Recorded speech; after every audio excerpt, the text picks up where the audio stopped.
All right. Tells me I'm live. I see myself on the YouTube, so howdy, everyone. As normal, usual, whatever. We'll kind of wait for people to filter in before we get into the meat of something. Oh boy, are you going to finally answer the question of what is the perfect handicap for every league? Probably not, but I have a very different opinion than most people might expect. So I was a little bit behind on getting this scheduled and getting the word out that this was even happening. So it might take a few minutes for people to kind of filter in here. But we did have a couple of bowling rules that got adjusted that we'll talk about. So we'll talk about those, and then I have quite a few very strong opinions about handicap. I don't have a whole lot of strong opinions about most things, or at least not that I'll put out there, because I'm generally kind of keep everything. Oh, Tobias got a Dick Weber and a Pete Weber. Well, that's cool. I might have to find some Anlettos for you here.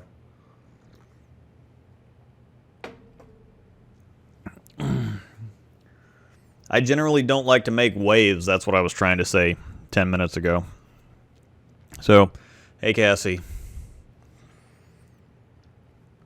Yeah, there's some weird-looking ginger dude with some scruffy facial hair on screen right now. Who's scruffy-looking? I'm drinking coffee tonight with the...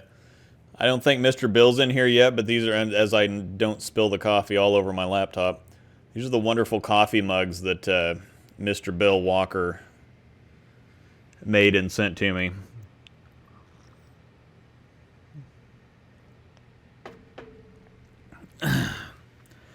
So yeah, I'm drinking coffee. This is Beyond Black by Black Rifle Coffee Company, which is actually pretty fantastic. The marketing's amazing. They all, if you buy like the big pack, they come in this pill box and they're just kind of scattered everywhere, and they look like it says one coffee round on the little Keurig pods or whatever. And there's several different ones, and it's really good stuff. It's not just gimmicky whatever. This Beyond, I like really dark, strong tasting coffee, and the Beyond Black is great. But they also have just black, silencer smooth, and then espresso in there as well. So I like the espresso and the Beyond Black, and the silencer smooth is really good too. It's got a really good flavor. It's just I never really got terribly far into coffee, and by the time I added creamer, it all kind of tasted the same. But this stuff has got some really nice flavor to it, and I can tell the differences a whole lot easier than just, well, that's strong coffee and that's not so strong coffee. So Black Rifle Coffee Company and Sweet Cream Cold Stone Creamer. So, oh yeah. Yep, Black Rifle is awesome. Heck to the yeah. So, all right, we got enough people in here now. I won't bore you all. Yep, what are you drinking? Coffee. Heck yeah. What's the USBC's reason for investigating urethane? I mean, I assume you need, walls, balls. And what's that mean for us? Basically, the softer a ball is, the more it's going to hook. And so if you made a softer urethane cover, generally that kind of means that it's going to dig in a little bit more. So that can...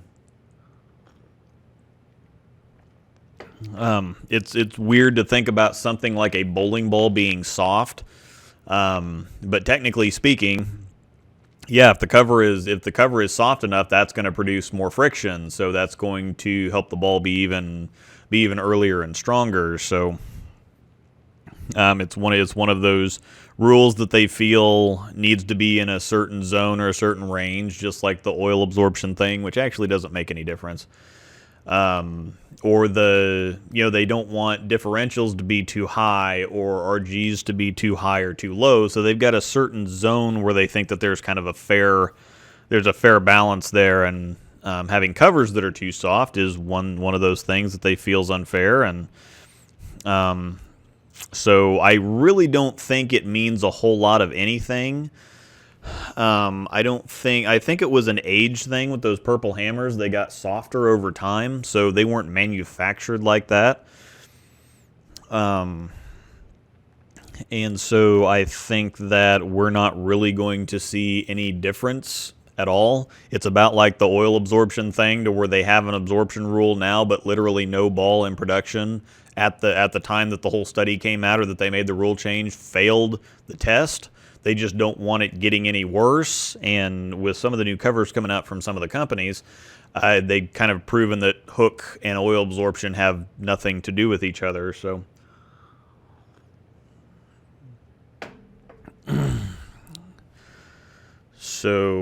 yes.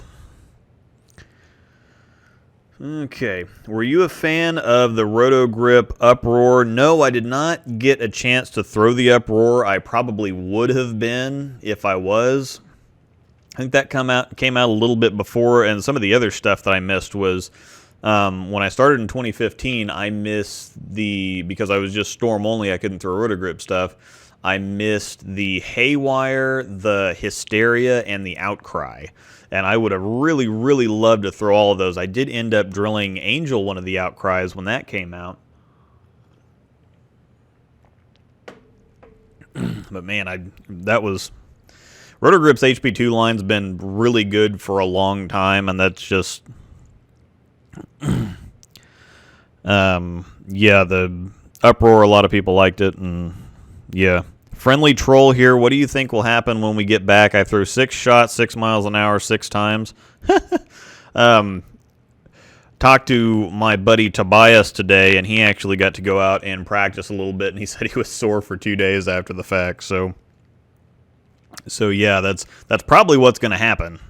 So we're gonna get back to bowling, and there's going to be some soreness for a little while. So HP2, HP5, yeah. All right, so the 2 updates as far as the rules go for what they're trying to help proprietors out, they're trying to help us get back to competitive bowling, because I don't think there's a lot of people that want to get back to bowling, just period. I don't necessarily need to get back to league bowling, but I would like to bowl some tournaments, and I think that that's what a lot of people are getting the itch for when they get back to bowling, is they want to bowl some tournaments. And so the USBC is making some adjustments, and these are temporary. These are not rule changes. These are adjustments to help us deal with the situation that we're dealing with right now. So that's the big asterisk. That's the big asterisk in the whole thing, is that we're not talking about permanent rule changes. We are talking about temporary rule forgiveness or temporary workarounds to help us kind of get back into the swing of things. One of those is they will now honor or sanction bowling on one lane. And so instead of bowling one lane, right lane, left lane, right lane, left lane, whatever, you're just going to be bowling on one lane so that it can help kind of increase the social distancing. So you'll have a table between you and somebody else to help keep us separated a little bit more instead of having to go back and forth between the lanes, and probably getting closer than a lot of people want to get to other people, or more than they're comfortable with. And so and I imagine that they can probably do this for leagues too, but for tournaments, everything will be sanctioned. So you can bowl in competition on this. If you get an honor score, they will sanction it just on the one lane. So that could make things a little bit more interesting. And this is also something that they brought up too, is say that if you had a couple different squads in this tournament, that you could bowl the first squad on the left lane, and then you could have the second squad on the right lane. So this is something they wouldn't have to re-oil in between. You'd be able to just hop right on afterwards.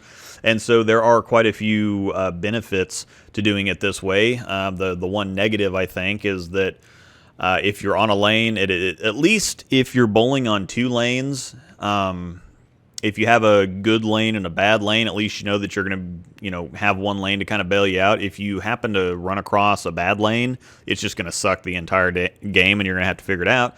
The other part to that is that Yeah, I just completely lost my train of thought. I need more coffee. The other part to that is you're going to have repeated shots on the same lane, so you're going to be able to figure it out quicker.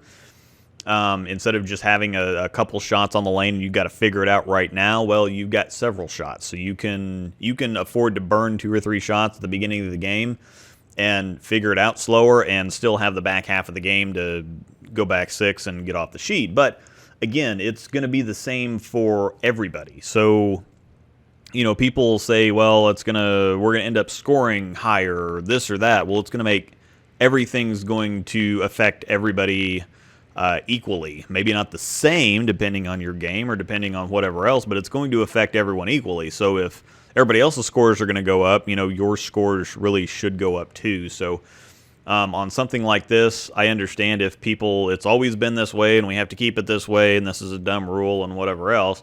But it is what it is, and it affects everyone equally. And so those are the things that I don't tend to make too big of a scene about, because, I mean, it just kind of is what it is. So I don't make waves, so especially negative ones. Wink. The other rule is that you will be able to clean your bowling balls with isopropyl alcohol. This is for the germaphobes, or people who are concerned about cleanliness. Germaphobe's probably a bad word. But this is for the people who are really concerned about this, or maybe at-risk people that still want to be outside, or just still be outside, who still want to get out but want to be as safe as possible doing that. You'll be allowed to clean your bowling balls with isopropyl alcohol. Now, it's kind of interesting that they didn't give a percentage on that, so I'm assuming that they just mean whatever strength isopropyl alcohol you want to use to clean your bowling balls with. So that is an option. You can do that at any time. So you could do it after every single shot you throw if you want to. So then we got Shred the Rack Bowling in here.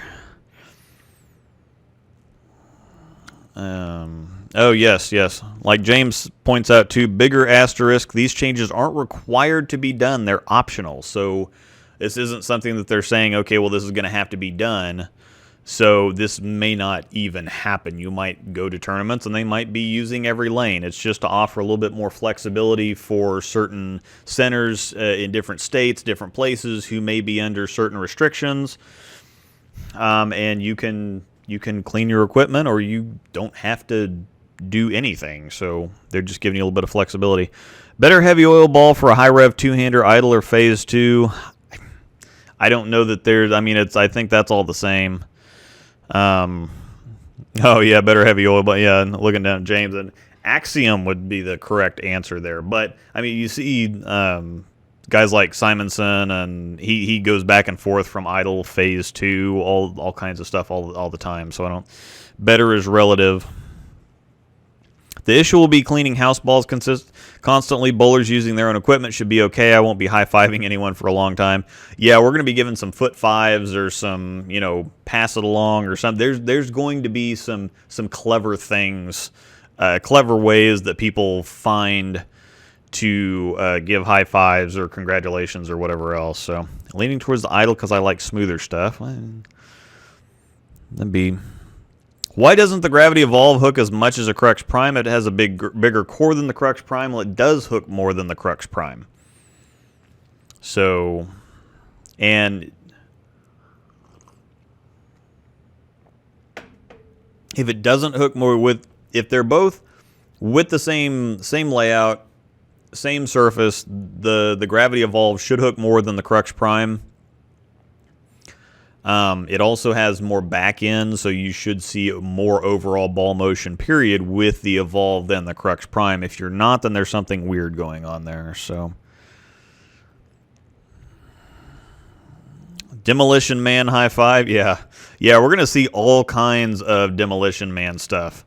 This is hype. You're damn right it is. I'm drinking coffee, so it's just going to get more and more hype as we go along here too. I've even got a Star Wars lightsaber coffee mug that, as the cup heats up, the lightsabers are, I don't even know what the word is for that.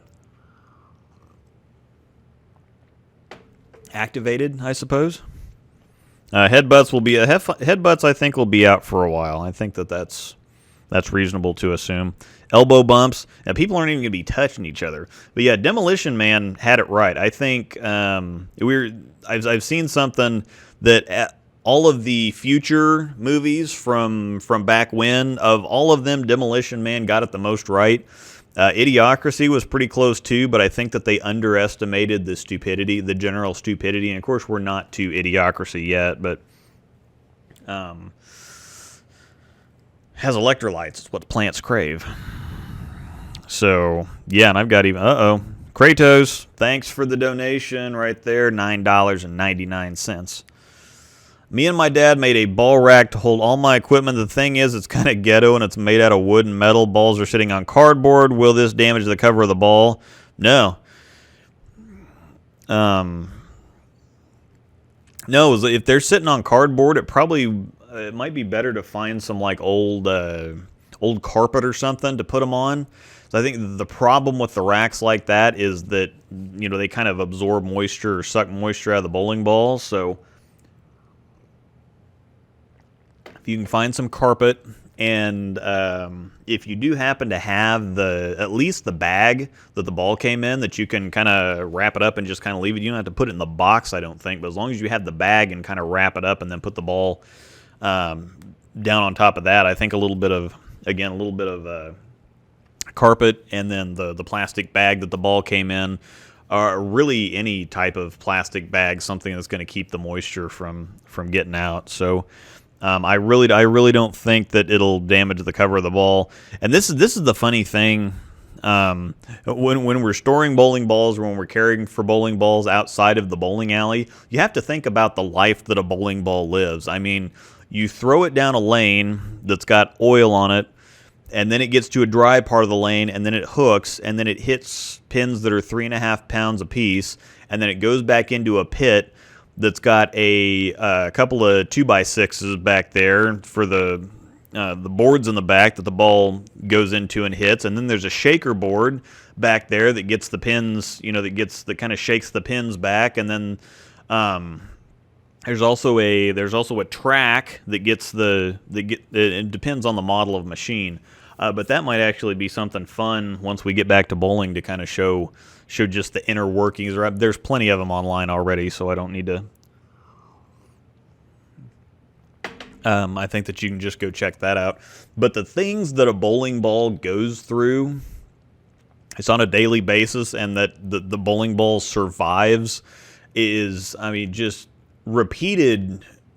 I don't even know what to call it.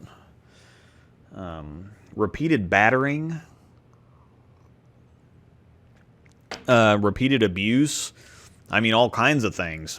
And so there are definitely more favorable conditions for storing a bowling ball and less favorable for, of course, for some others. But generally speaking, bowling balls are pretty hardy things. I mean, they're not...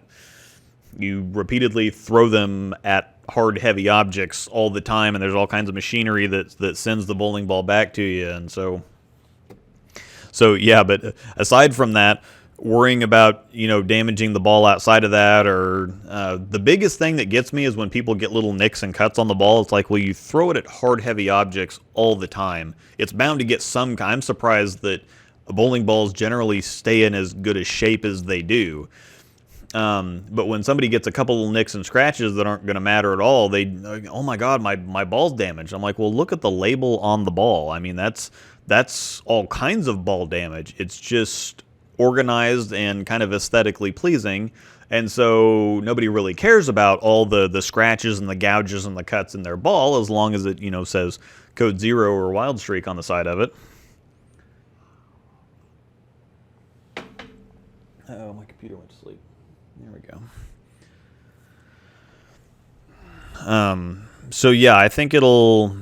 Now, storing them, obviously, you want to be a little bit more careful just to prevent moisture loss more than anything. And, you know, most of the time, the way that we store bowling balls plays a big factor on whether or not they crack sitting there.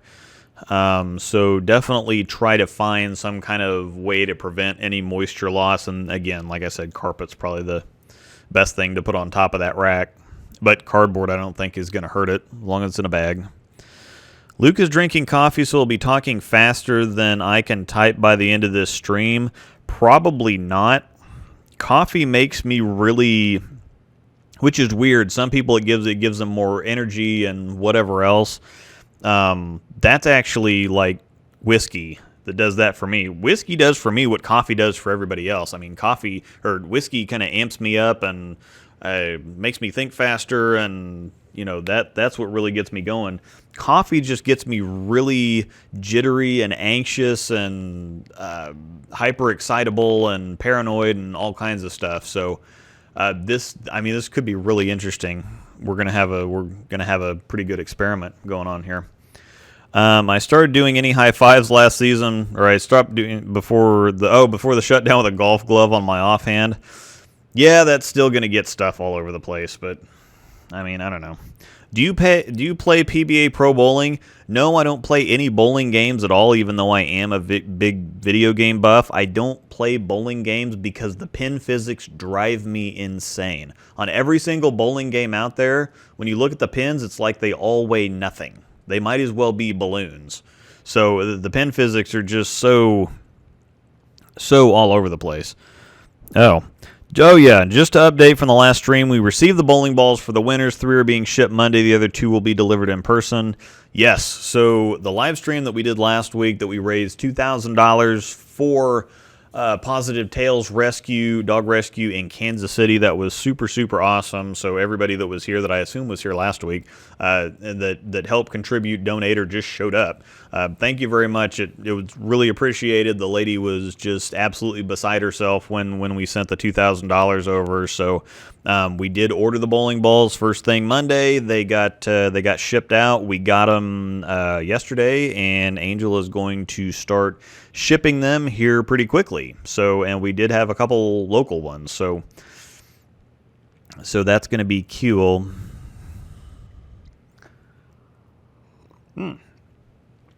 Out of curiosity, what balls did the winners choose? One of them showed that we had 2 Omega Cruxes, actually, a Wild Streak, a UFO, and I can't remember which the other one was. Angel's got it in the... Oh, yeah, 2 Omega Cruxes, UFO, Wild Streak, and a Phase 3.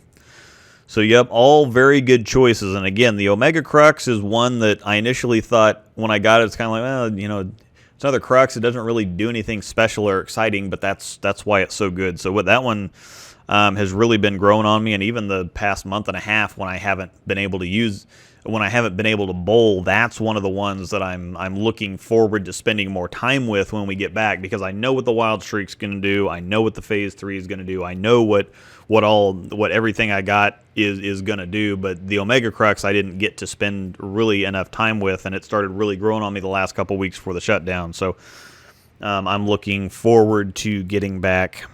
Jack, what'd you miss? We talked about the couple of the new rules that the USBC made temporary allowances for us to bowl. They will sanction scores on one lane instead of both lanes on a pair. And they also allow the use of isopropyl alcohol at any concentration, apparently, to clean your bowling equipment in between shots and during actual sanctioned play. Like James pointed out also earlier, these are not... these are optional. This may or may not happen. Some centers might have tournaments and you just bowl on one lane of the pair and move on, and some might just go on ahead, and it really depends on the rules of that state or what's going on in their area. So the pin physics are the most realistic in PBA Pro Bowling, but I still hate how bad they are. Yeah, and I tried to play the Belmo bowling game too, and it's actually kind of fun how it works. It's very simple, and I wondered how they were going to make a bowling game work on a phone, and it actually works out pretty good. Again, the pin physics are still rough, but I think that'd be something really, really hard to program in, or would spend more money than they want to spend on a bowling game anyway. It takes a while to get anywhere on Belmo bowling, but it is kind of fun. So.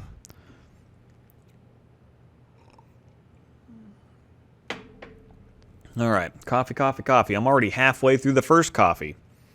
I don't know when I'm going to start sweating, but it'll happen. Do two-handers need to drill a thumb hole? No, I think they got the question in the chat. No, actually, you're not even supposed to, and especially like they say on August 1, you won't even be allowed to. No more balance holes. If you don't have a finger in the hole, it can't be there. So, and they aren't relaxing that for anything. I mean, we've known about it for 2.5 years now. And so there's absolutely zero reason for them to back the rule change up or anything like that. So they're going to keep going forward with it like usual. So my arsenal is all Roto Grip, Totally Defiant, Daredevil Trick, Hypercell Fuse, and Halo. What would fit the hole in my arsenal? Well, that's a bunch of very big hooking stuff on the top end. So I would say something lower, something lower down, like an MVP or Idle Pearl, something like that, to kind of go with your Daredevil Trick.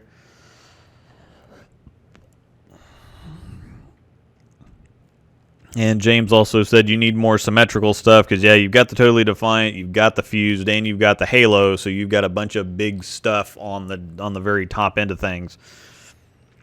So, found a Frantic on eBay for $60. Single drill low games. Is it worth it to buy, and how is it compared to a High Road or the High Road Pearl? The Frantic is more like an MVP.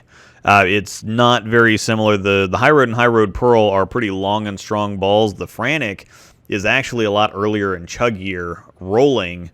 Like it doesn't really rev. Again, it's more it's a whole lot closer to something like the MVP.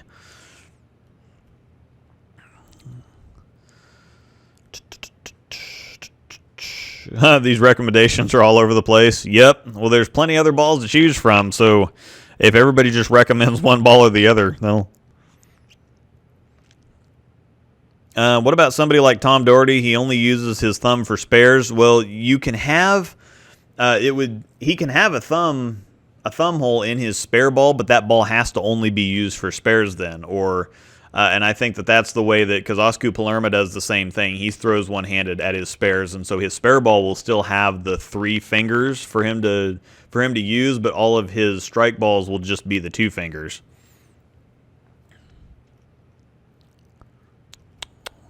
What ball was more continuous, the No Rules or the Sherlock? Neither one of them, really. They're very similar type bowling balls. The Sherlock was a little bit more of an arc, while the No Rules was more of a hook set, but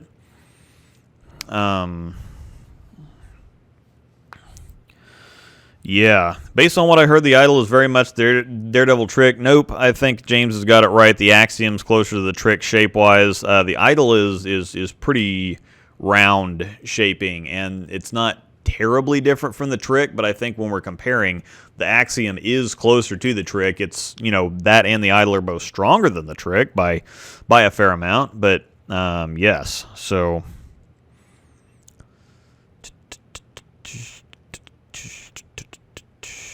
Crux Prime, ProMotion, Astro Phase 3, Hustle Inc. and the spare. Yep, that's a pretty good setup. And I think James and I were talking about it with Arsenal selection. It's not worth it a whole lot of the time for your kind of average speed, average rev bowler to have super, super strong stuff or super, super weak stuff. The vast majority of the conditions that you're going to see out there are more in the middle. And so I think that stronger stuff or strong stuff or super, super weak stuff is only going to be usable for the vast majority of people a smaller percentage of the time. I think that once you start considering stronger stuff like the UFO or something like that, it's going to be more higher speed, lower rev bowlers, and the low end stuff is going to be more, lower speed, higher rev than anything. So keeping your arsenal a little bit closer to the middle of things for the average bowler, again, is probably going to be the best idea.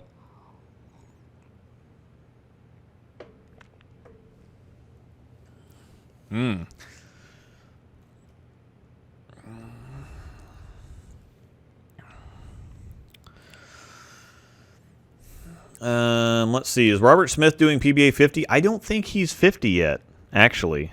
Yeah, that's what James said. I don't think he's old enough to bowl the senior tour stuff. I don't think he's actually even that close. I think he's early 40s, late or mid 40s at the least, but I think it's or at the most.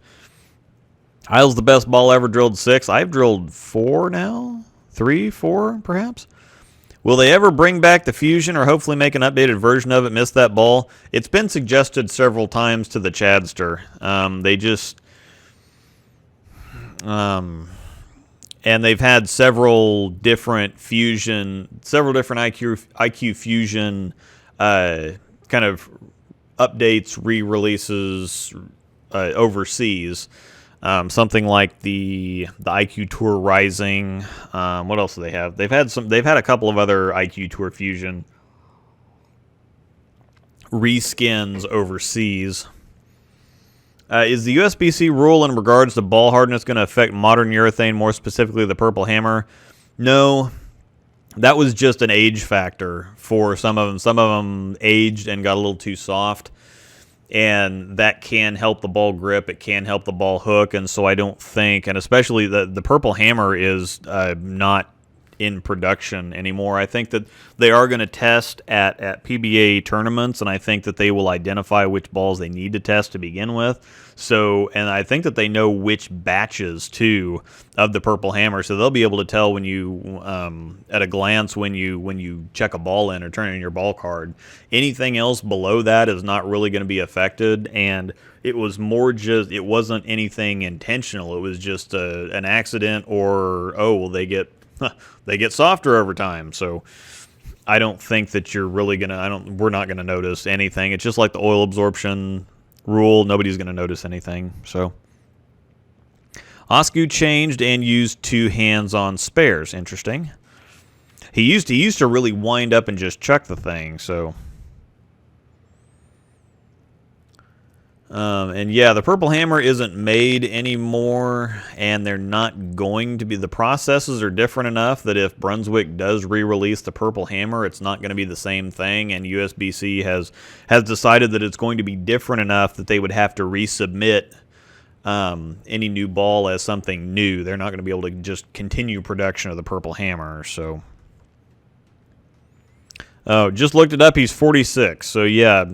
Maximum Bob's got a few more years to go. He's also working on becoming a two-handed bowler too, so he's deep in practice with that. So I would be interested to see Maximum Bob as a two-hander because he's kind of the original two-hander in my mind because he could throw, and he's still. I mean, you think about guys like Oscu Palermo that can throw it hard and hook the living daylights out of it. Robert Smith was doing that with one hand 20 years ago. So when people complain about how fast two-handers tear up a shot or whatever else, now I know that there's a whole lot more of them now, but if you put like Robert Smith and Marshall Kent and E.J. Tackett and all these guys, there's a lot of guys that can hook the ball just as much or really, really dang close with one hand. So I think that rev rates in general, whether one-handed or two-handed, are going to go up. And when you complain about two-handers, but you have guys, again, like Marshall Kent and E.J. Tackett and, guys like that, I mean, there's no difference in ball roll. And matter of fact, a lot of them have higher rev rates than Simonson does. So when people look at Simonson and say, oh, he's just another two-hander, well, he's actually got a fair amount lower rev rate than Tackett, Marshall Kent, and guys like that. So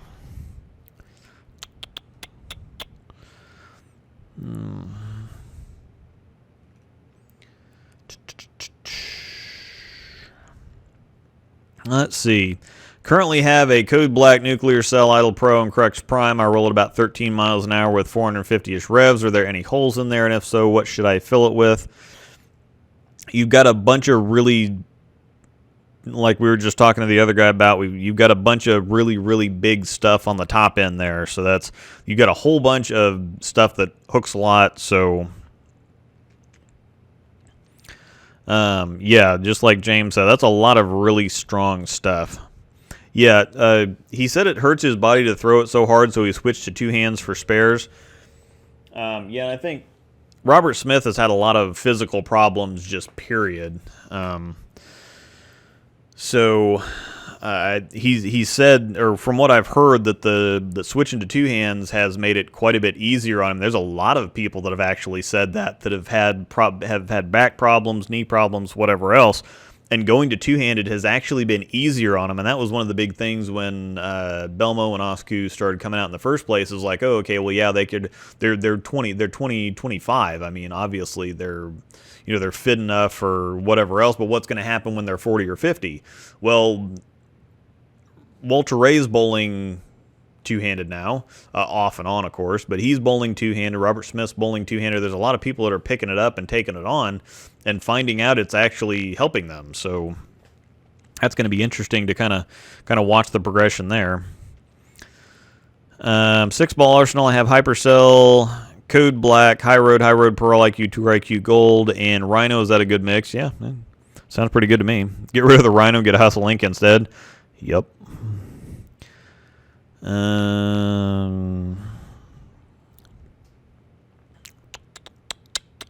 That's 6 shiny. You need some surface in there.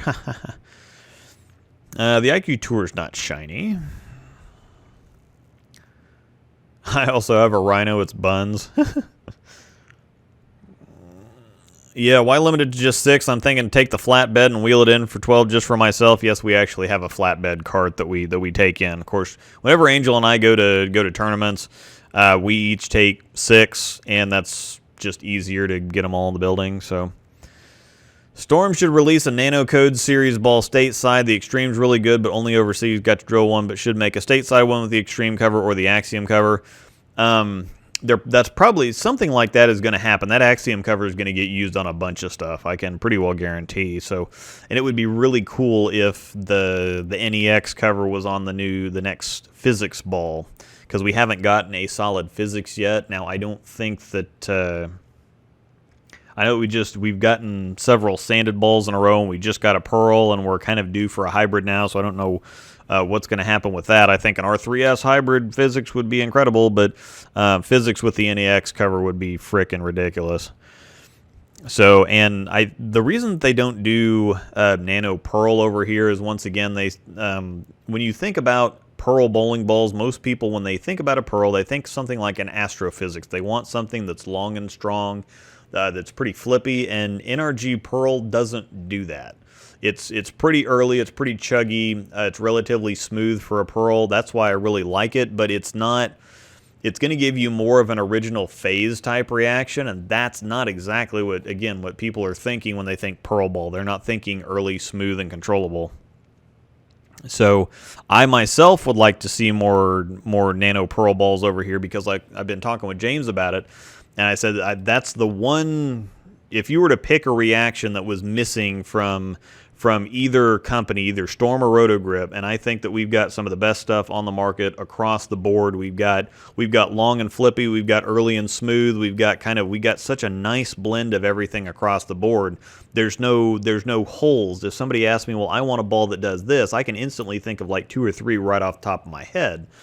And so we've got a really good mix of reactions right now. The one thing that I think is missing is an NRG Pearl type reaction. That's when my Halo Burn comes in to play so often in certain situations, and a lot more in a lot of regular situations too. I think it's just a really great reaction to have.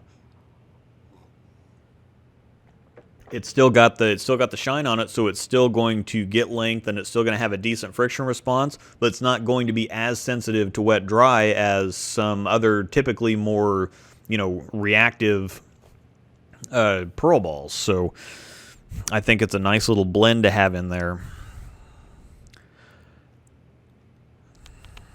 Oh crap, it skipped again. All right, getting some questions rolling in. I do want to start the handicap thing off pretty soon, because I have some. We've got a pretty good crowd in here. We got over 100 people in here right now, and I really want to get under some people's skin with my handicap opinion. So, yeah. Let's see. Hypothetically, if Storm and Roto were to split and you had to pick a brand using using current balls and understanding ball philosophy for future balls, which one would you choose? That's a fantastic question. That is a fantastic question. Which is actually pretty rough because I use a good blend of everything. I mean, I don't go anywhere without some of each in my bag. And my most recent league bags, they always have one of the other. So I've got in my league bag for a while, I had Wild Streak, and even going back a year or two. I mean, the Phase 2 and the Idle Pearl were wrecking stuff for me for months. And then, Wild Streak Phase 3 was my most popular kind of pair for the last couple months here. And then towards the end of when we were able to bowl, it was Omega Crux Halo Burn. So I don't go anywhere having a solid mixture of both companies, and so I just don't even know what I think Storm has more lines and they put out stuff more frequently, so Storm would probably be the choice to go with. But every single time that Roto drops something, it's an absolute bomb. I mean, not that it bombs. I'm talking about it's absolutely ridiculous. I think Schlemmer kind of likes to throw haymakers. He likes to go big and bold. He likes to identify certain reactions and go for them. So I think Storm balls are a little bit more subtle, a little bit more versatile overall. But also you don't have, up until the Axiom anyway, you don't have something like the Idol, or we don't have anything like the MVP or the MVP Storm doesn't have anything like the MVP and MVP Pearl. And even though I don't think that they Chad and Schlemmer don't necessarily plan releases together, but they do keep an eye on what each other are doing, and so everything fits in really well. I mean, you have the matchups in the hotline right now, which are a little bit more than the HP1 stuff, but then the HP2 is a little bit more than that. Then you have the High Road stuff, and then you have the Masterline stuff, and then you have the HP3 stuff and the HP4 and Premier line all together, and I don't know. I do not know. And I suppose that means it's a really good question because I can't answer it. That'd be tough. Super, super tough. So yeah, I'm not sure. I think Storm would probably be the choice, but again, then I'd have to give up my idols. I'd have to give up the UFO. I'd have to give up the Wild Streak. I'd have to give up, man, and that just hurts. But if I had to go the other direction and give up the Phase 3 and the ProMotion and stuff like the IQs and the physics, Omega Crux, I don't know, man, that sucks.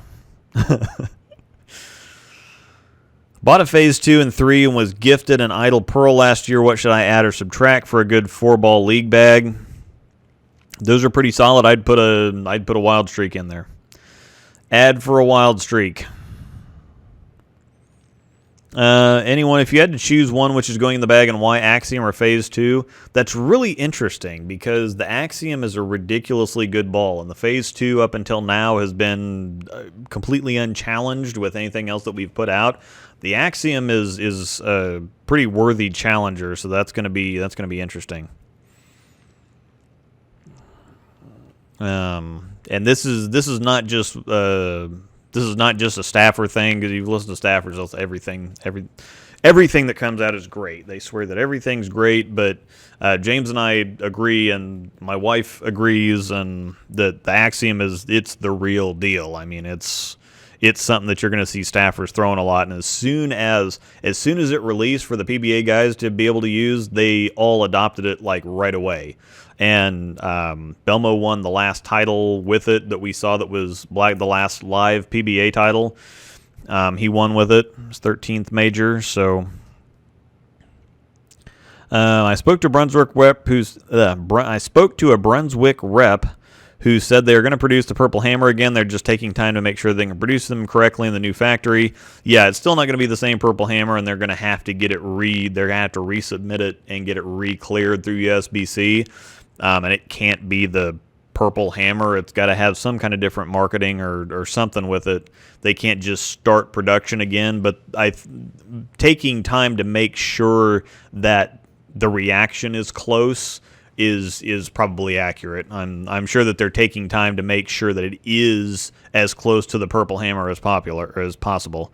So, yep, Mr. Bill, I've got your mug and I'm drinking coffee, so this could get wild. I haven't started shaking or jittering or sweating profusely yet, though, so I have a ball that hooks a lot on house shot that I'm trying to figure out how to control. Do you have any tips? Probably throw something less aggressive. I think that sometimes the simplest answers are the best answers.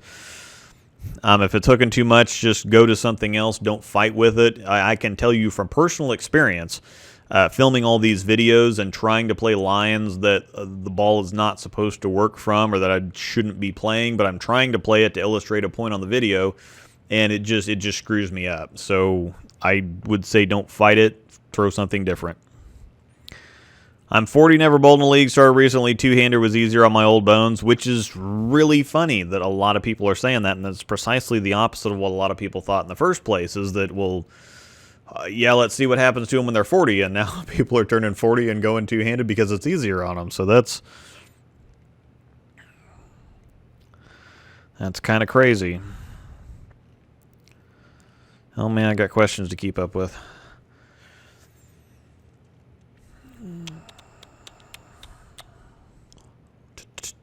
My pro shop guy said Hustle Link is too strong for a low flare ball. It is pretty strong for a lower end ball. It's definitely a bang for your buck ball.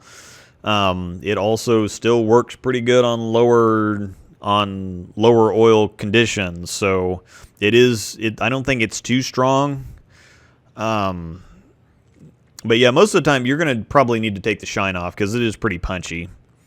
Wet, dry, Omega Crux or Physics the best? Definitely the Omega. Like James says down there, it'll blend it a bit more. The Omega Crux smoother to begin with. So the Omega Crux, as long as you keep the surface on it, is going to blend it better than the Physics. Talk handicap to me? Oh, yeah. Oh, yeah. I'm looking to start using a different ball brand from what I'm using right now. What do you think about the Wild Streak and the Axiom? They're two of the best ones that we're making right now. So the Axiom just came out before the whole shutdown started, and there's not a whole lot of people that have gotten a chance to use theirs yet. But we're starting to get back to life here slowly but surely. The Wild Streak is amazing, amazing, amazing, amazing.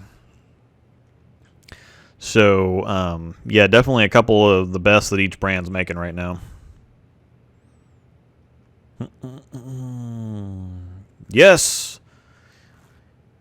Ghetto, join my Discord. He's got it right there in the link, so don't need to email you. You could tag him and get all kinds of feedback too. So how do I join the Discord? Yeah, James has got the link above. So length and continuation on the back end.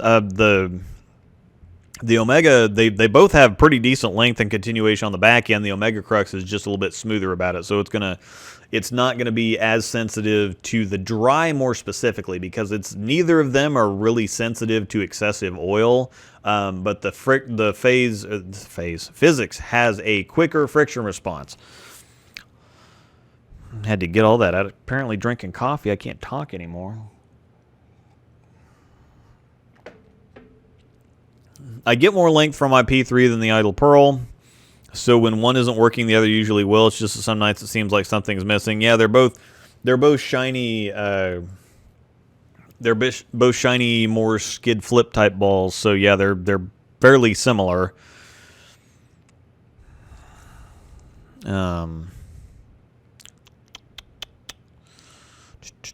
What do you think the next high road will be after we get back into the swing of things?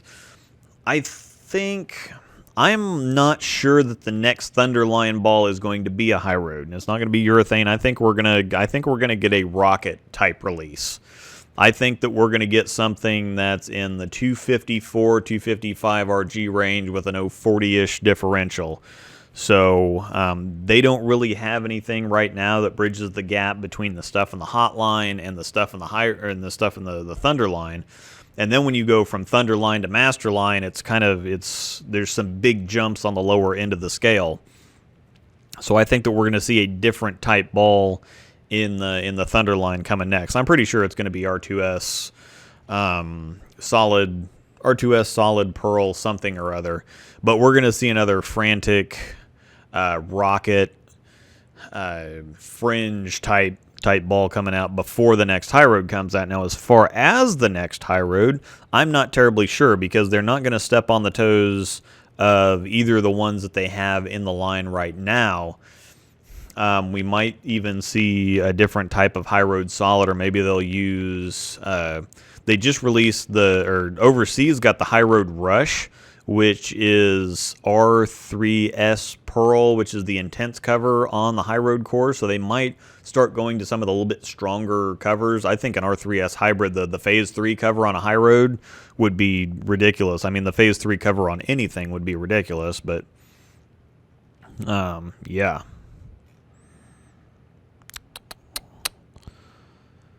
Feels like we have a pretty balanced line with that core. I can see some other shapes in the Thunder line, but I don't think that there are any major holes that the FE2 will fill. Yeah, I think the same thing. Why won't my ball fit? I want an oval thumb hole. My grips don't fit either. Is there any way to fix it? Yeah, just take it into a good pro shop operator. Thanks. Got it and joined. Welcome to the Discord ghetto. And you can tag... on the Discord, you can tag anybody. Just type the @ symbol and start typing their name, and it'll tag them, and then they'll show up. So, yep, Judd Weber, you should be able to talk to your pro shop operator and make sure that they actually know what they're doing. Because if your stuff doesn't fit right now, whoever drilled it probably didn't do a good job to begin with, or you didn't let them know that there was problems with it. So just tough because I don't have a lot of money. I'm in high school. Yeah, that'll generally make it tough. So, all your handicaps belong to us. Yeah, I want to start talking handicap. I want to start ruffling some feathers. Again, I don't rock the boat, but I like rocking the crap out of it when it comes to handicap. So, yep. I told you drinking coffee would mess you up with this stream. Already tripping over your own words. Yeah. Coffee and I don't get along well, which sucks because it's really, really tasty.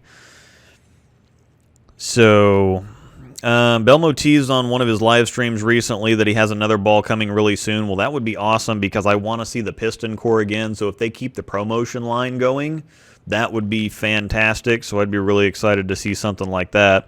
The wife got a ProMotion Tour that's got R2X solid on it, and so I think if they do something different from the spec cover, if they put in a more tried and true, or maybe they have some more covers coming out in the line, but a shiny ProMotion would be something really cool to see. So I hope that they don't do R2S Pearl, but if we get something else fun, I think the ProMotion, because that piston core is the real deal. So regardless of what you think about spec or the ProMotion as a whole, that core is legit. So, where'd I miss?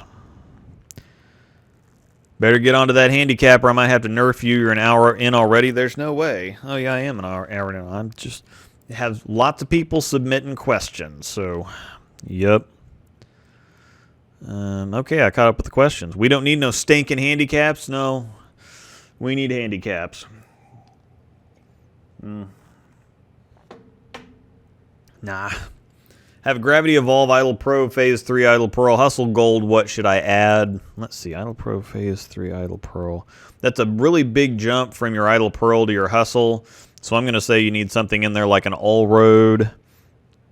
Maybe an MVP and knock the shine off of it. IQ Tour, something like that. So, yep. And Monkey Nuts, join the Discord and you can tag him all the time. Pew pew pew, Nerf gun time, pew pew. Crap. Just listen for her. Thanks, James. Appreciate it, buddy. I'm not your guy, friend. I'm not your friend, guy. I'm not your buddy, pal. Did you like the critical theory? Nope, never threw it. So there's a lot of people that did like the critical theory. All right, we're going to talk some handicap because I want to piss some people off. Because that's what I do, because I'm a badass like that. So, talking about rules and things, and everybody gets all excited about the rules, and handicap is the one thing that people continue to bring up and that they continue to get incensed about. And so we're going to talk about handicap. I could either live with handicap or live without it. And seemingly enough, we don't have the same type of handicap problems here that apparently are prevalent everywhere else with people sandbagging a bunch. I understand that it's a pretty big, yeah, I know. Just don't get it in my coffee. I mean, yeah, he loves me for $5. I don't know if you've heard or not. I don't have a set price or anything, but I have been getting $10. So, not even getting Deuce Bigelow money here. Of course, we send it right back to him anyway. But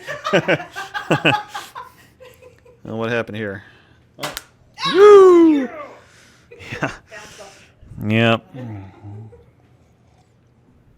Made a hollow sound though. I'm pretty sure we know why that is. There you go. I don't know why I'm giving that back to you, but. Get more of the tote. Yeah, I know. We got them all over the place.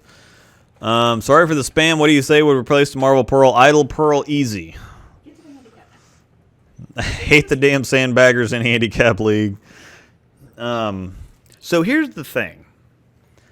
If we're and I have more bowling cards to open. We need to find Tobias and Amuleto Monticelli. Anyway, so now as far as the handicap goes, people don't do math very well. And so nothing drives me crazier than when you have a bunch of scratch bowlers complaining about, I just saw something sitting here. I didn't know what the crap it was, and I picked up the bell. Not yet. It's probably not a bad or good idea anyway, but. I'll bring some water to offset it. You want something else? Yes, but I can't. Anyway, that would be sweet. Yeah, we gotta find you an Amuleto Monticelli. That's gonna happen. We're gonna keep opening packs of 1990 Premier Edition Kingpins until we find Tobias and Amuleto Monticelli.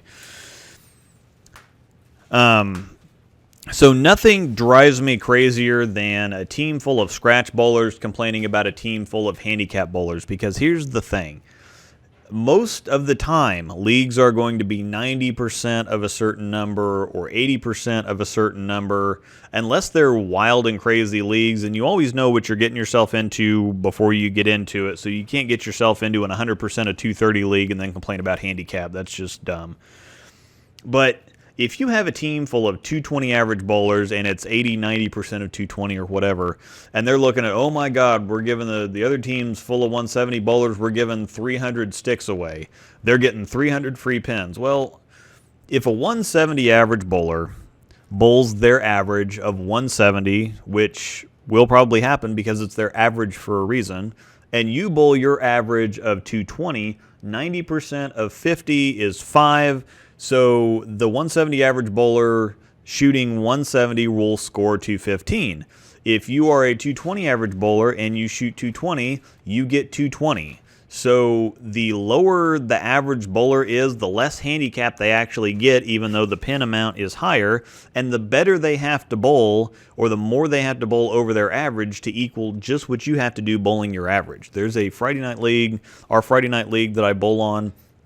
It's 90% of 210, and I average almost 240. And so I'm getting, if I shoot my average, I'm getting a 30-pin jump on everybody else. And it's going to happen every once in a while that a 170 average bowler is going to have a great game and shoot 200, 210, maybe even 220. But there's also plenty of times where I shoot 270, 280, 290, 300, whatever. So it's going to happen. And I don't know why a lower average bowler is called a sandbagging, handicapping cheater when they shoot a good game, but I'm congratulated when I shoot a good game. It doesn't logic, it makes no sense. Now, I understand that there are certain times when people take advantage of a handicap system, when handicap systems are just generally set up poorly, and there's no real way to make it fair. The more fair and rigid you make it, the less room there is for, and I forget, I had a point on this earlier that I was thinking about, and it seems to have escaped me right now. It's probably the coffee. But, if you build in a fairer system or something that's less rigid, you also remove the opportunity for anything dynamic. Or I forgot where I was going with this. Maybe I'll check some questions out. How do handicaps even work? Basically, it's like and saying a handicap in golf is probably not going to happen. Basically, what they want to do is to level the playing field, because bowling is so all over the place with the skill levels that to make something really work, you can't have that. This is part of the reason why scratch leagues are dead, is because you don't have a big number or a large number of scratch only bowlers who want to beat their brains in against each other all the time. So handicaps basically give you free pins to help you compete with somebody that has a higher average. But they also don't want, most of the time, like I said, it's 90% of 220, 80% of 220, 90% of 210. So if you average 170, they're going to give you 90%. So if it's 90% of 220, they're basically saying that if you average 170, every game, they're going to give you 90% of the difference between your average and 220. So, every 10% of 50 pins is 5 pins. And so a 170 average bowler in a 90% of 220 handicap situation would get 45 pins a game added to their score to help them keep up with somebody that averages higher. So the higher you average, the more advantage that you're always going to have, barring the sandbaggers and barring the people that are legitimately getting better. There have been several times where I actually had a similar jump. I went from averaging 175 to 195 literally overnight. I mean, it happened. I ended my youth league the first year that I bowled at 175, 176, and I started my summer league at like 20, 205 or something like that, and never looked back. It never dipped down again. So everybody has that similar jump.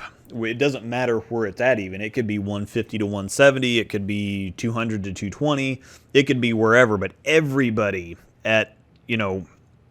if they continue to work at it, if they continue to invest themselves in it, if they continue to practice and compete, they're going to have that light bulb type moment where everything that they've been working on kind of clicks, and all of a sudden they're shooting a whole lot bigger scores, a whole lot more consistently than they had been. And so at that certain point, there's just an inherent advantage that you're going to have in a handicap system that's based off of what you've done historically.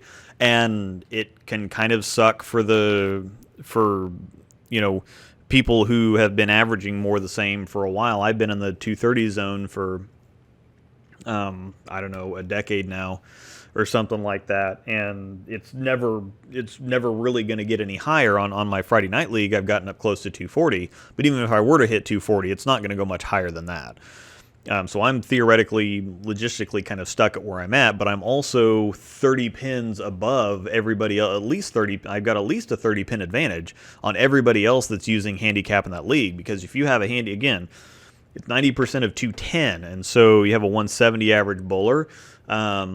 46 is the difference between 170 and 210. You get 90% of that. 10% of 40 is 4, so you subtract that. And so in that system, a 170 average bowler, if they shoot 170, would end up with a 206. I'm averaging 237. If I shoot 237, well, then I'm up on them 31 sticks. I mean, I could have a bad game and still win. I could shoot 210. I could get tapped a few times and shoot 215. And they'd still have to shoot 10, 11, 12 pins over their average to get close to me or beat me. So in any kind of a situation, unless it's 100% of something or unless it's some wild kind of handicap or there's something crazy going on, handicap is not going to be a factor. The better bowler is going to win or score better the majority of the time. Even when I go to some tournaments, you'll see some big handicap scores on the leaderboard, but I don't even pay attention to how much handicap somebody has anymore. I just pay attention to the score that I need. Sometimes it feels kind of ridiculous. There were some scores in the Greater Ozarks last year that were crazy, and they got disqualified. So tournament directors that are on top of their game and really pay attention to their bowlers. I like Chaz and Stacy Brewer that run Greater Ozarks.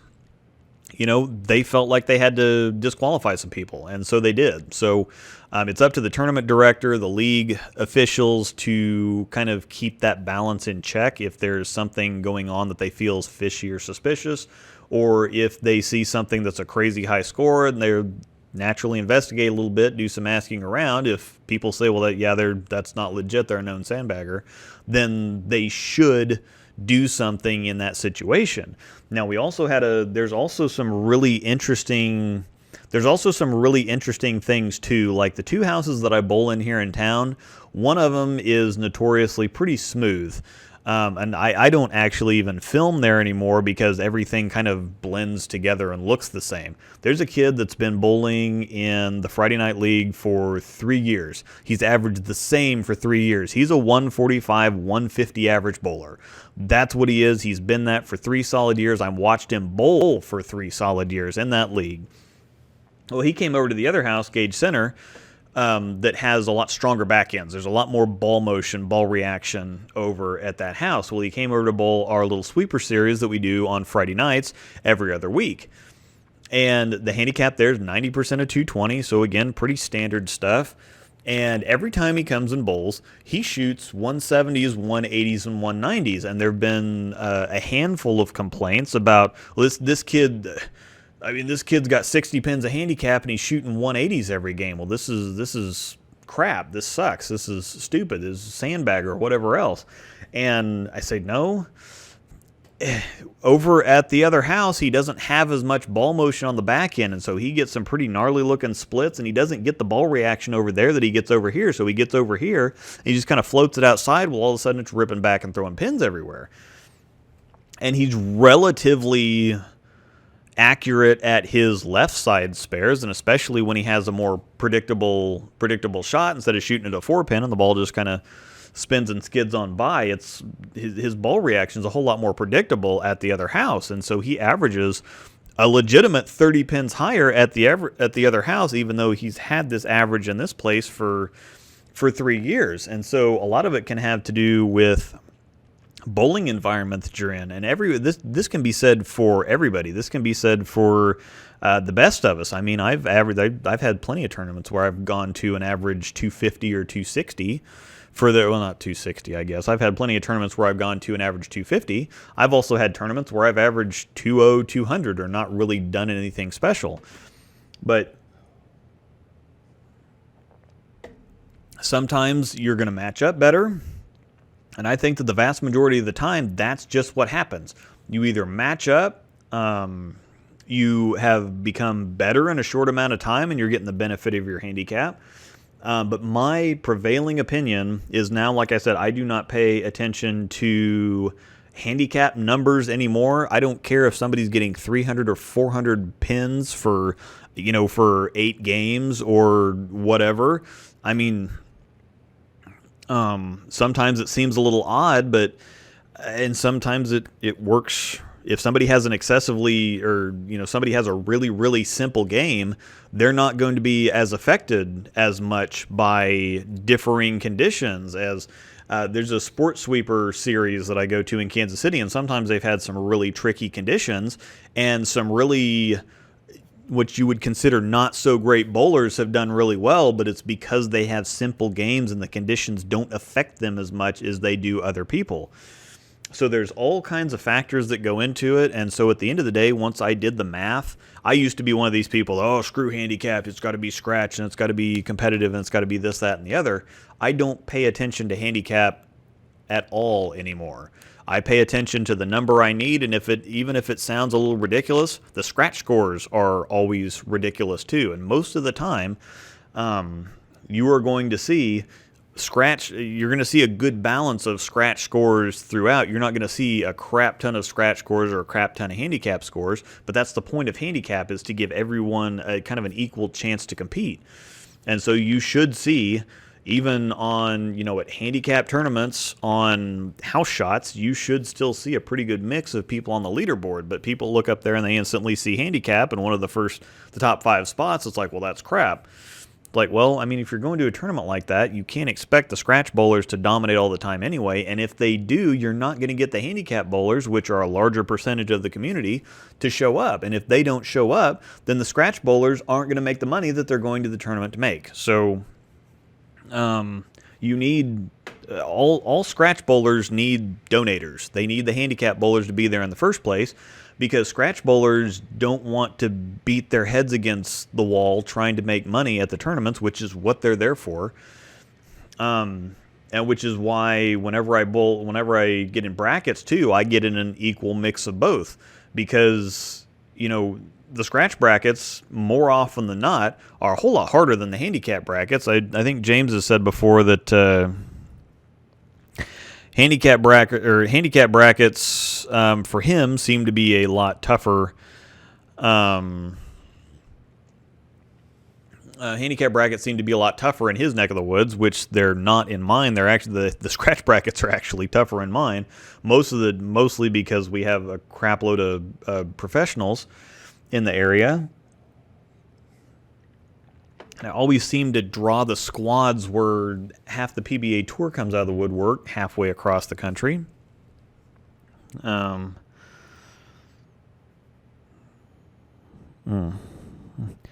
then you see Kevin Williams shoot 2380 scratch and realize that you just suck and need handicap. Yes, exactly. That's what happens. Yeah.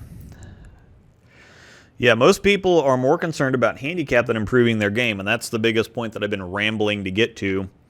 The better bowler, the higher you average, the more of an advantage you're going to have more often.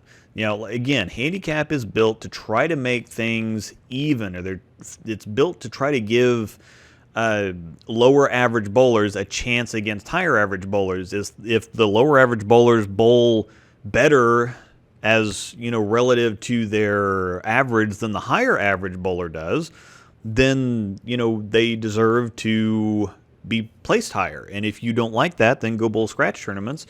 And you'll say, well, there's not scratch tournaments or leagues around anymore, and I wonder why. But again, the better I have gotten as a bowler, the better my results have been, the more more consistently. I've gone to several tournaments over the last year and a half at tournaments. It's really been pretty good for me.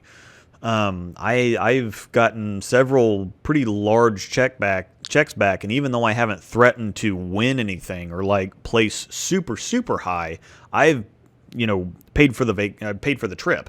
And so that's, you always want to make money when you go to a bowling tournament, but you can't be too upset with paying for the trip. When you go to a bowling tournament, and not only do you cover the entry, but you cover the gas, and you cover the food, and you cover the hotel, and you cover the drinks, and you cover whatever else, and you come out even or a little bit ahead, that's a pretty good weekend. It's a pretty good weekend to get away and have some fun bowling at a tournament. And so I've done that several times and even paid for the next couple tournaments. And that's because I've become better as a bowler. It's not that I haven't been as affected by handicap, and most of the stuff that I bowl is handicap stuff on a house shot. I don't see a whole lot of sport conditions, except our local tournament or our local sweeper series that we have in Kansas City. But most of the time, when I go to singles, doubles, team tournaments, the kind of standard format tournaments, which I go to 10 to 12 a year, I do pretty well at every single one of them. But it's because I've become better. Doesn't have anything to do with the handicap. So again, that's kind of my opinion on handicap, and I understand if you're not a big fan of it. I understand if you've got sandbaggers in your area. But the way, if you just, and Mr. James there, Mr. James is a math guy. If you do the math, the handicap is supposed to give you a fairly even playing field. And even though the scratch bowler feels like, well, I bowl this, I put in the work to get better, and they just get free pins. Well, yes, but no. The scratch bowler should still win or should still do better the majority of the time. It's going to suck when it happens because nobody likes to put a bunch of time and work and effort and money into their game just to see somebody get some free pins and spread all over the place and beat them. But that's not going to happen very often. It seems like it happens more than it should, but I would wager to guess it happens a whole lot less often. It happens more than most scratch bowlers think it should, but I think that as far as the math goes, it happens a whole lot less than you actually think it happens. So let me go catch up on some... Let me go back and catch up on some of the questions. Yeah. I never bowl good in handicap leagues, even though I try and don't sandbag. I carry a 167 average, but will bowl a tournament in the same bowling alley and shoot nothing but 200s. And sometimes that happens. I mean, you get on a hot streak, or you get comfortable, or there's more. And some people need stakes. Some people need pressure to get better or to focus more. I think a lot of people. This is another thing, is that people just generally use league as a social time. They don't pay too much attention to what they're actually bowling in league. There's not a whole lot of tryhards that are out there trying to average as high as they can average. They're just going out and they're having fun bowling, and then when they go to a tournament, when it's time to be serious and time to pay attention, well, they'll do that, and their scores will naturally be higher. So I think that sometimes you have something that's not necessarily sandbagging. It's just a product of their environment, a product of what's on the line. There's some people who really have a hard time paying attention to something unless there's something on the line. And all of a sudden they turn into different people. So you confirm my confidence in my degree in mathematics. Bitching about handicap is dumb. Yeah, I think it is, but... Glad you're bringing this up. Every year in my mixed league, the same guys talk about a study that USBC did stating the best handicap is 120% of, I think, 220 or something like that. You know what study he's referring to? Yeah, James said I also very much disagree with the methodology for that study. That sounds a little weird. Now, I think that handicap bowlers, even in something like that situation, I think that scratch bowlers are going to bowl above their average more consistently. The thing that I see the most with scratch bowlers that keeps their average lower than it should be is they have that one bad game. They bowl better than their average the majority of the time, I feel like, but when they have that one bad game, that's what I think separates 220 average bowlers from like 230 or 235 average bowlers. Once you get up to 220, even if you're a complete house baby, you've got the fundamentals down and you've got some consistency, you've got something to work with. You're picking up most of your spares, you're staying in the pocket, you're staying out of trouble. But I think that the big difference between the 220s and the 230s or 235s is that the 220 averages, low games, are like 170, 180. Once you get up to 230, 235, your low game is in the low 200s. I mean, if I get much under 210 anymore, it's weird. It's just not very. It just doesn't happen very often, and I think that's the one big thing is why I have in my scratch league that I bowl, I'm about 10 pins less than I am in my other league, and I think it's just because the low games. I have lower games in my bad games in the scratch league are lower than my bad games in the other league. I think that's all that it has to do with, because I shoot big games in both leagues. So, and I think that that's the major difference when you get up to averaging that high, is mitigating your lower games, not shooting bigger ones.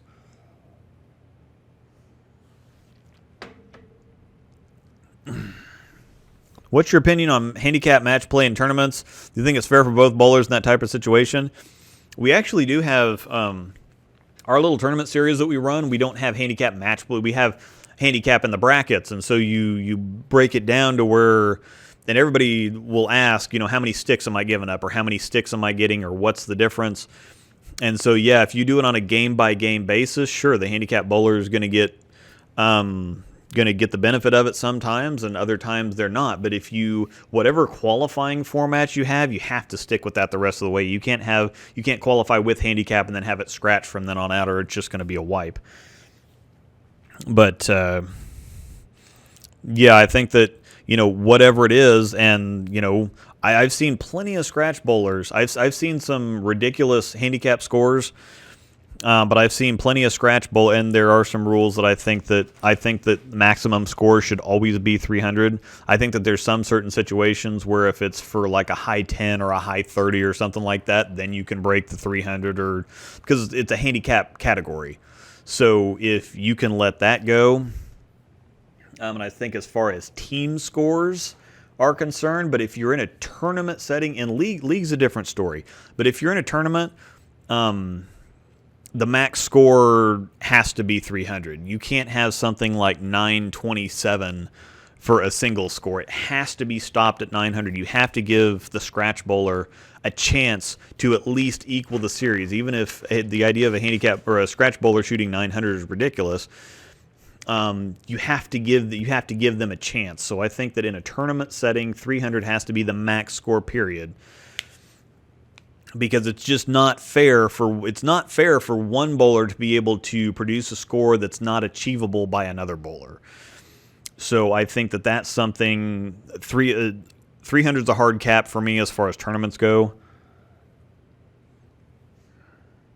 So if you are in a match play situation, because there's been, I remember in the sweeper series that we run now, when it used to be held at a different center and run by other people, there's been a couple situations where a handicap bowler has shot 307, 313, 314, and the scratch bowler has shot 290 or even 300.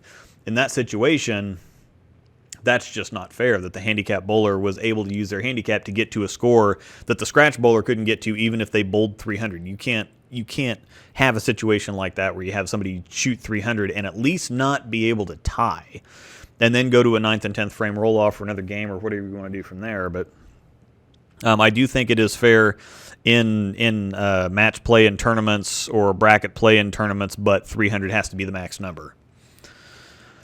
I'm an accidental sandbagger. I normally stink in league and bowl well in tournaments, and that happens to some people. There's so many different reasons for why somebody can do well or poorly in tournaments, or bowl better in tournaments than league, or anything like that. So average plus handicap is always higher from the higher average bowler. People who average 220 and bitch complain are bad at math. Yes, that's what I've been saying the whole time, and that's where when I was closer to 220 and went to tournaments and felt like I had to work harder than the handicap bowlers did to finish as high or do as well, it didn't really...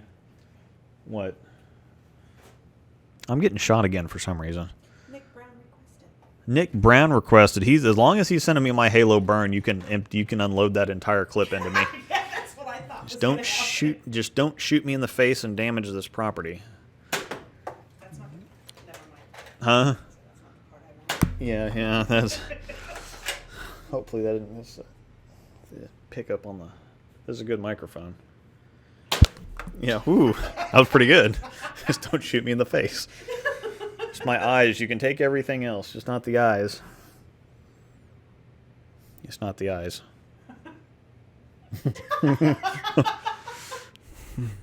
I wasn't looking at the gun, but that's all right. So anyhow... Yeah.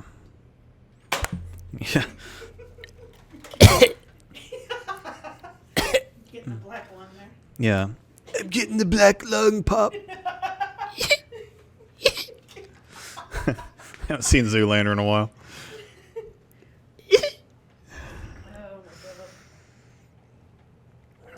So yeah, what was I looking at? Yeah, people who average 220, and so again, it wasn't until I started averaging 230 or 235 and started really doing well at tournaments, having super solid outings every single time and doing better than the majority of the handicap bowlers there, that I really started to look at it and say, well, yeah, the tournament's 90% of 220 and I average 230. I mean, I should have a 10-pin advantage. All I have to do is just go shoot my average, and I'm going to cash, or I'm going to make money, or and that's really the thing. Is most of the time you think if you go to a tournament and you average 230 to 235, you should cash. You should at least cash. It's going to require you, with your handicap, it's going to require you to average, closer to 240 to make any money or factor into the thing. But when you average 230, going to a tournament and averaging 240 isn't asking a whole lot. It really isn't.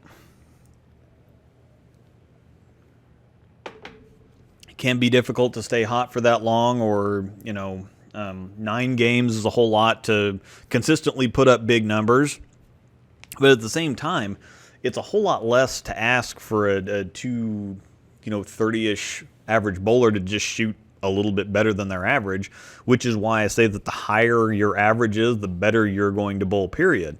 I bowl tournaments with a lot of guys that average 235, 240, 245 in league, and there are tournaments that they wait for every single year. A couple guys out of St. Louis, Shea Bittenbender and Tim Barrett, when they go to Greater Tulsa in Tulsa, Oklahoma, Shea's won a couple times.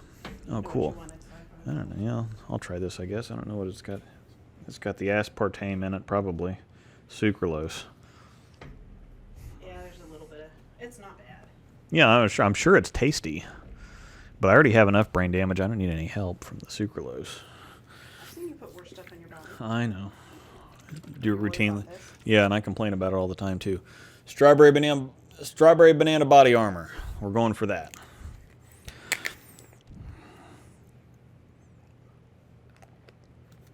But these guys average 240, and they go to these tournaments and they whack them every single year. I mean, if you go and look at the past history, and Shea, I think, had kind of a down year and still made this last year and still made plenty of money. But when you go and look at the scoreboard, I've seen him win certain events. I've been bowling with him for 3-4 years now, I think, and I've seen him win at least 2 or 3 events. And there was one year that he won a couple of them. But when you're that, and he counts on it every single year, I mean, that's a pretty big moneymaker for him every year. In a lot of tournaments he goes to, it's kind of the same thing. He just expects to make money when he goes to tournaments. And when you contrast that with the typical scratch league bowler attitude of, handicappers suck, handicappers are bad, versus when you have an actually good scratch bowler that goes to tournaments knowing that they're going to mop them up, there's got to be, again, the math works out differently than what most people think it does. What do you think about the Johnny Petraglia scoring system that scores bowling like golf by the number of strokes it takes to get all the pins down? I think that's it's a fun idea, but I think once again you're still going to see the better. There's still going to have to be some sort of handicap even within that to kind of make a more level playing field. So the same issues arise even in the low average seniors. People are afraid and refuse to listen to logic. I'm a senior. I understand the handicap system and listen to people crying about how many pins they give up. Yeah, it's kind of ridiculous that people don't. And again, we have this league on Friday night where we spend an hour and a half, 2 hours in the league meeting where people whine and complain about all the scores and this and that and the handicaps and this rule and that rule, and then we get out there and there's only like $3 a week going to the prize fund per bowler, and so we get done with the league and we might get, there was one year that we had a team and we destroyed the entire league and they actually raised the handicap the following year. It used to be like 80% of 210 or 80% of 200 or something like that, and they actually raised the handicap due to us, but we absolutely obliterated the league that year. For 34, 35 weeks, nobody could touch us, and we got back like $120 or $130 a piece. And so I don't understand why we're sitting in a league meeting debating stuff and going so crazy just for people to call it a fun beer drinking league later and, get back $120 at the end of the year. And I'm definitely not stacking a team or putting a team together to go run a $120 prize fund mixed league. So it's really kind of funny. The singles leader for Greater Ozarks Tournament right now is like 850 with handicap. Well, the singles leader for the Greater Ozarks Tournament every single year is Devin Bidwell. One year shooting 879 scratch. Enterprise in Springfield is one of the easier places to bowl. Scores are usually really high there. Again, last year, after I recovered from a bad ball choice to start the day, I shot 1320-something the last 5 to get to 1,500 for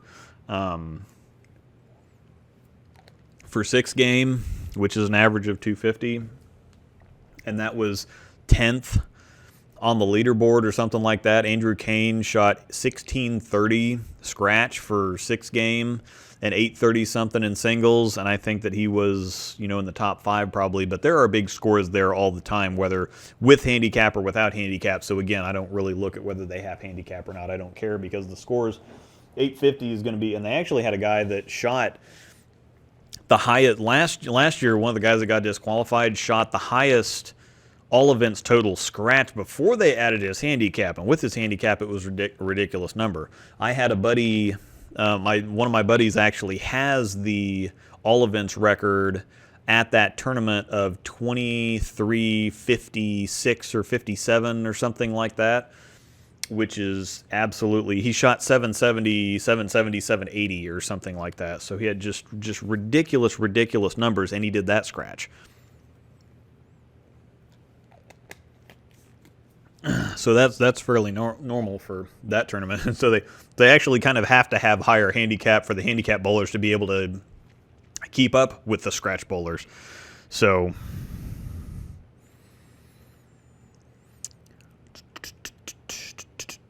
all right.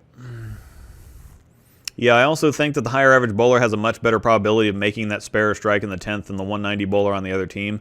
And yeah, that's another thing. When it gets close, the scratch bowlers are, if it's a close match going into the final couple frames, and I see this all the time in our little sweeper series that we have, it doesn't matter how many pins somebody's giving away. If the game is close going into the 9th or 10th frame, the scratch bowler ends up pulling it out the vast majority of the time.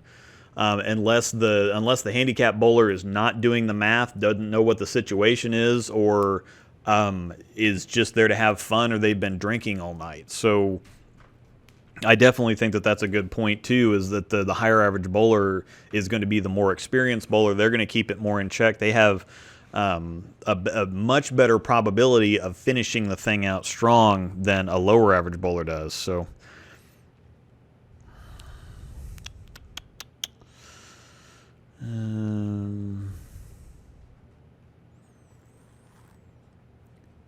most are more concerned about handicap than improving their game. Yeah, I think I got that. But yeah, my only issue with handicap is they're allowed to get over 300 score. I don't think that should be allowed. I did touch on that. I'm probably too far behind on the comments, but yeah, in a league setting, I'm okay with it, because you're going to have team stuff in there too, and it's really hard to, even at a handicap tournament, it's really hard to, if you have a game over 300, that's still got to count. Like if you had to shoot 307 or something, that's still got to count towards the team total. But I think that there should be a maximum of 300 a game and 900 for the series. And that still seems kind of extreme, but you're not going to see handicap bowlers doing that very often anyway. You're going to see them doing that about as often as you see scratch bowlers shooting 300 or a big 800 series. So just because one handicap bowler shot 305 one game doesn't mean that we were at Southwest in Wichita at North Rock earlier in the year, and there was a squad where there was 4 or 5 300s just in that squad. And to think that people, oh, congratulations, that's a great game, but if they were to see a handicap bowler shoot 305 for one game, they'd lose their minds. I'm like, well, we had 5 scratch 300 games. And you'd have to think that some of them have some kind of handicap. But as long as their total score doesn't, in that certain finite thing, whether if it's a 3-game series, as long as it doesn't exceed 900, and in a single game match, as long as their high game doesn't exceed 300, that's where I draw the line, is just at the max achievable score. The max achievable score for anyone in that situation or anyone in the competition has to be the same across the board. You can't have something higher than that. So. Yeah, and then you see Kevin Williams shoot 2380 scratch, and you realize that you suck and need handicap. Well, it's the left side of the lane is easier. That's been proven. Yeah, PBA regionals all day for our sweepers. Yeah, we have a bunch of professionals, and we have actual touring professionals that show up to a lot of our local sweepers, and that's before the good local bowlers get there. So. I think with leagues, the argument always forget one thing, wherever the handicap is. You still have to go out and bowl. Bowlers only look at the overall results at the end of the season. Yeah.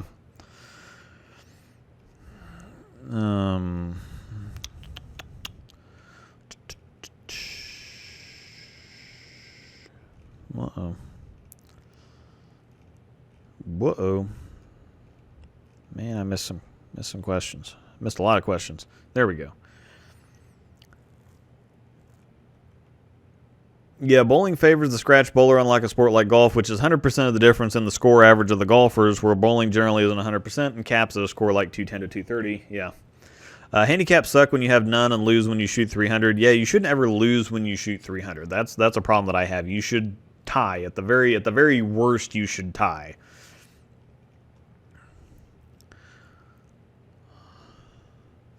Yeah, I'm a scratch bowler and golfer and struggle to win more money more often in golf than in bowling. I can see that definitely. I've played in several handicap golf tournaments, and it seems like the ones with handicap always do so much better than the ones the scratch golfers, or the yeah.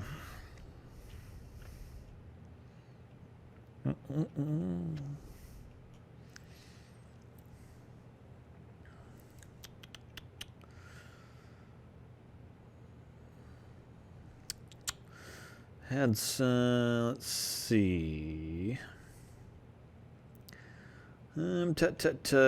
Catching up with comments. Sorry here. Gotta bring out the Nerf gun. Yeah, there it was. Nick had to bring out the Nerf gun. At least I don't have technical difficulties. Ha ha ha.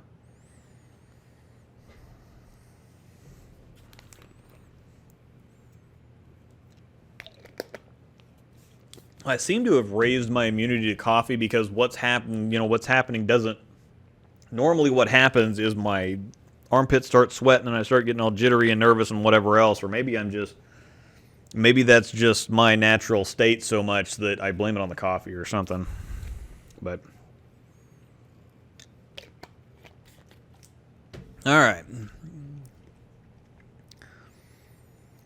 Is there any difference in hitting power going down from 15 to 14? I don't think so, because Storm actually did something on this, and Chad McLean found that there's actually more kinetic energy transferred into the pins when you're throwing 14-pound equipment, because they allow you to put more revs and more speed on the bowling ball, which is going to increase the hitting power at the pins. So,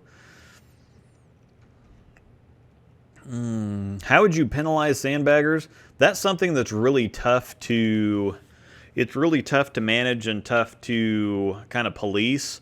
But I think that disqualifying them in a tournament.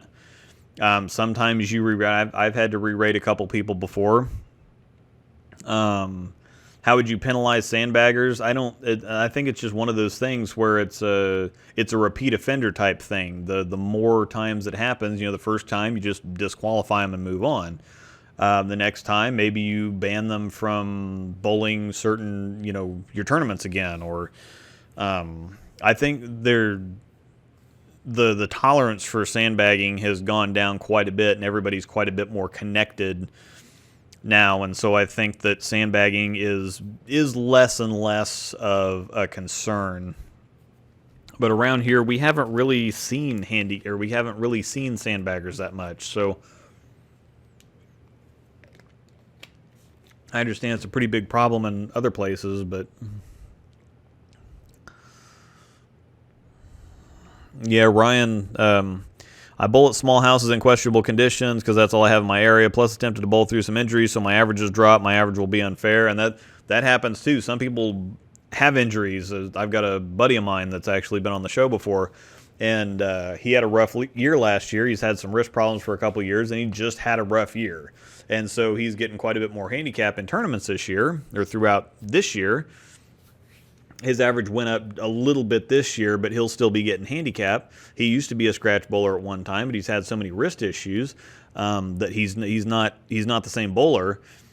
But at the same time, it's not because he's screwing off or not trying. But if he ever did happen to get something figured out or get his wrist back under him, he'd go back to being a scratch bowler right away. And so there are some certain situations like that, or when people just bowl in tougher houses, there's certain places where they just naturally have tougher conditions. So tournaments should take several previous years into consideration. I think that too. I think that just going off of last year, just off of what have you done lately, is kind of a poor way to do it, which is why I kind of like the USBC, the way that they do the Open Championships averages, is that, you know, your last 27 games is of your last 27 games, which is 3 years,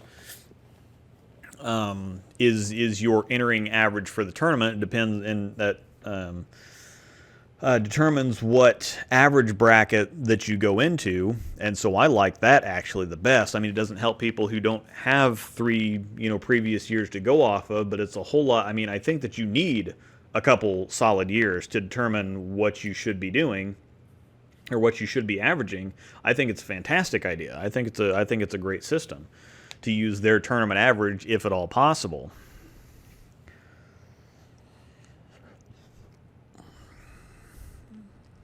Yeah, I averaged between 185 and 188 for at least a decade, and then finally broke the 190 average and averaged 200 for the first time a couple years ago, but I work at it and always try to get better. And that's another big part of it too, is most people most of the time are just naturally going to get better. And so as you go from year to year, they're going to have more handicap than they probably or maybe should at that specific point in time. Body Armor's an okay drink. Yep, I like it myself.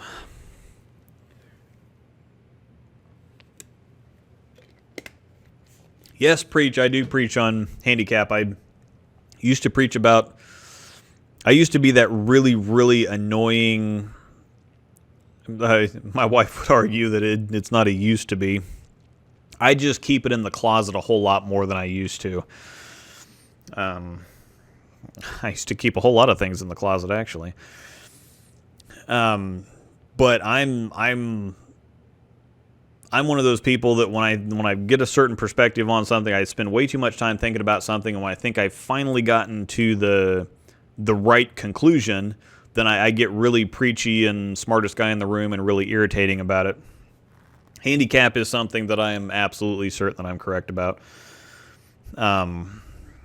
And I think I've considered all perspectives. I've talked to several different people, and even if they have a different perspective than I do, I'm still going to stick with my opinion of what's going on, and I can make certain concessions for certain... there's certain points to make that if somebody is sandbagging, then yeah, that's something to get upset about, but all things fair, handicap is fine and I have no issue with it, and I'm to the point with that where you're just not going to talk me out of it. Yeah, I can't stand those meetings for Handicap League where you get maybe 10% of my money back even if you finish at the top. Yeah, when we're sitting for an hour and a half or 2 hours in a league meeting, and then you spend 9 months bowling and get back $120, I don't want to hear complaints out of anybody for anything. So, I mean, I think the wife and I got back a shortened season. We got back $150 a piece, but that was because we paid for the last 2 weeks of the league in advance. So some of the money we got back was our own money for weeks that we didn't bowl. So, yeah. if one or two of the 190 and below crowd gets hot out of the 250 in that crowd as compared to the 15 to 30 200 plus bowlers that are likely to pay for their bowling every tournament, the handicap sucks. Yeah. Yeah, every once in a while it does, and there's always going to be some handicap bowlers that finish above me in tournaments, and I could choose to look at it and like, well, I bowled a better scratch score, so I should have the better score. It's like, well, no, I chose to go bowl in a handicap tournament on a house shot. These things are going to happen.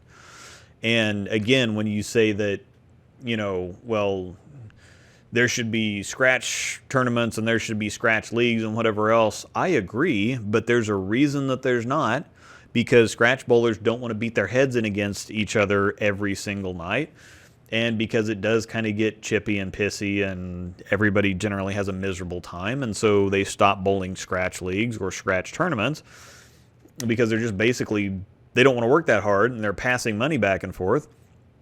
And so they will do much better on a whole, even if they don't win. They're going to come out more positive, and even the ones that complain about handicap, the majority of the time, they go bowl handicap tournaments on house shots because they know that it's still, that finishing higher and making money is still something that's more likely to happen in a field with bowlers that aren't as good as they are. The bigger the numbers get, yeah, there's going to be some handicap bowlers that are going to have great tournaments, and they're going to keep you from winning the tournament. But every single tournament you're going to make money because the fields are huge and the majority of the bowlers there aren't as good as you are.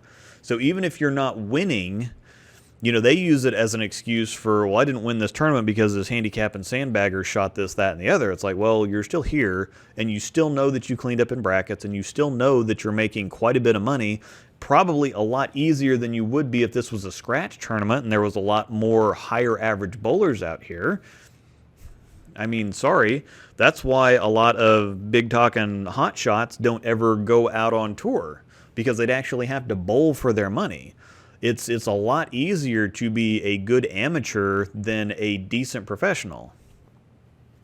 So, I mean, they can talk a big game all they want, but when push comes to shove, that's the real truth.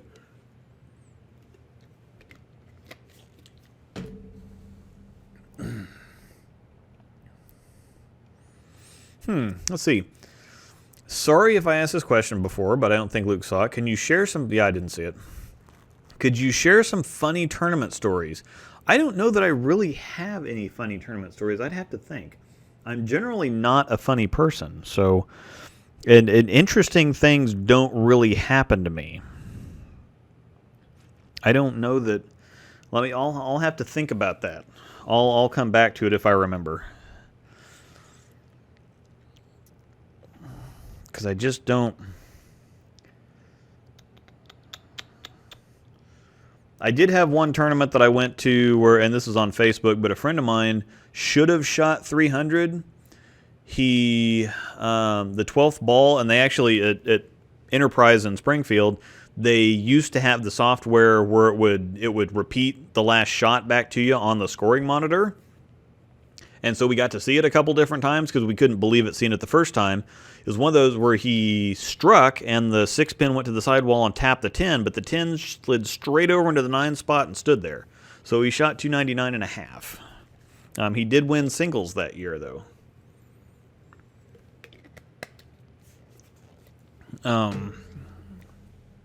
We did have a tournament that involved blueberry moonshine. Some guy had just spent $50 on a really nice white polo and ended up in a card game later where he upended the bottle of blueberry moonshine on his face and ruined his new shirt. Other than that, I can't really I can think of a lot of... Every single time we drive to Nationals, there's something ridiculous that happens.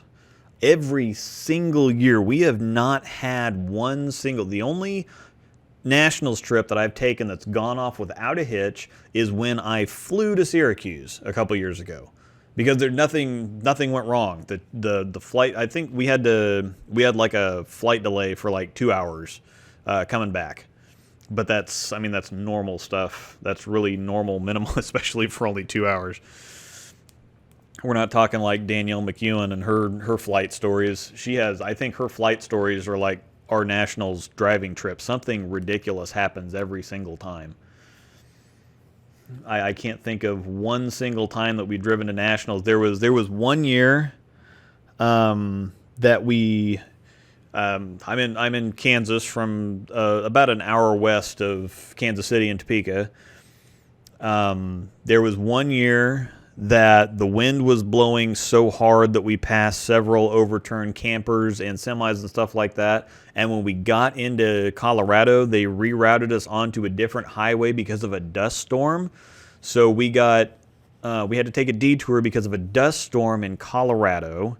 Think about that one. There was another one where there was a lot of flooding one year, and so we had to take a detour down in Oklahoma, and it was only like a 15-mile detour, but the problem is that a bridge on the detour was in the middle of getting replaced, and it was one lane only. So you had a major highway in Oklahoma that everybody was rerouted off of onto this one route that was one lane only for like 200 feet. And so that was a couple hour detour. I think it was also that same tournament where I mistakenly thought that we bowled at 11 a.m. and did not actually bowl until 11 p.m. that day. So that was unfortunate. We ended up going to Branson after that, and I think my dad drove all night. One of the times we went to Reno, we always have problems in Utah for some reason. For one reason or another, there's something crazy going on in Utah. We were almost to Salt Lake City, and there had been an oil tanker that overturned and dumped like 8,000 gallons of crude or something on the highway, and so all the kitty litter in the world. And so that was a 4-hour delay. Last year we had flood conditions, and so we actually drove through a partially flooded area that got cut off right after we got through it. It took us, and because it was raining so hard, it took us the first 2 hours of the trip should have taken 1 hour. We couldn't go. There was a wreck on the main highway, so we had to take the back way. And so that was crazy. That was actually on my recap from last year, if you go take a look at that. But yeah, so we always have national stories are always tragic. We don't have a straight down and back. There's always some kind of nonsense that we have to go through.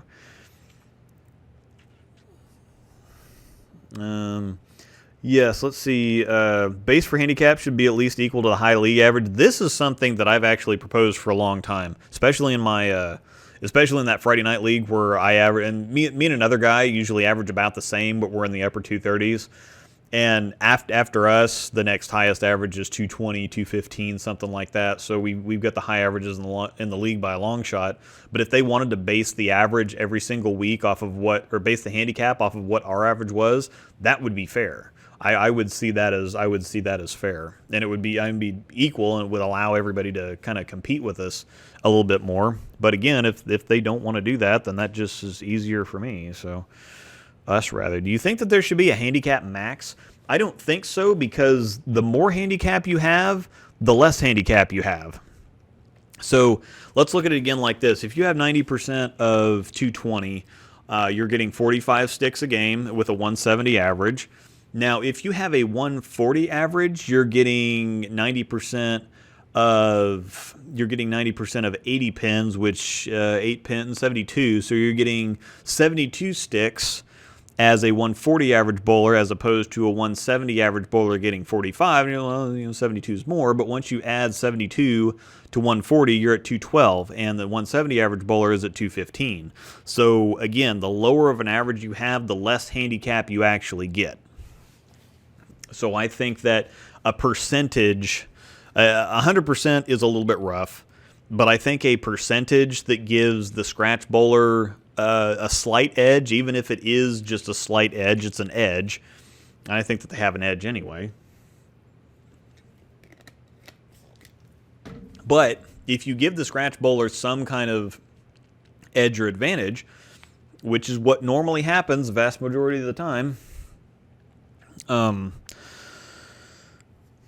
I think that that's always the fairest to give.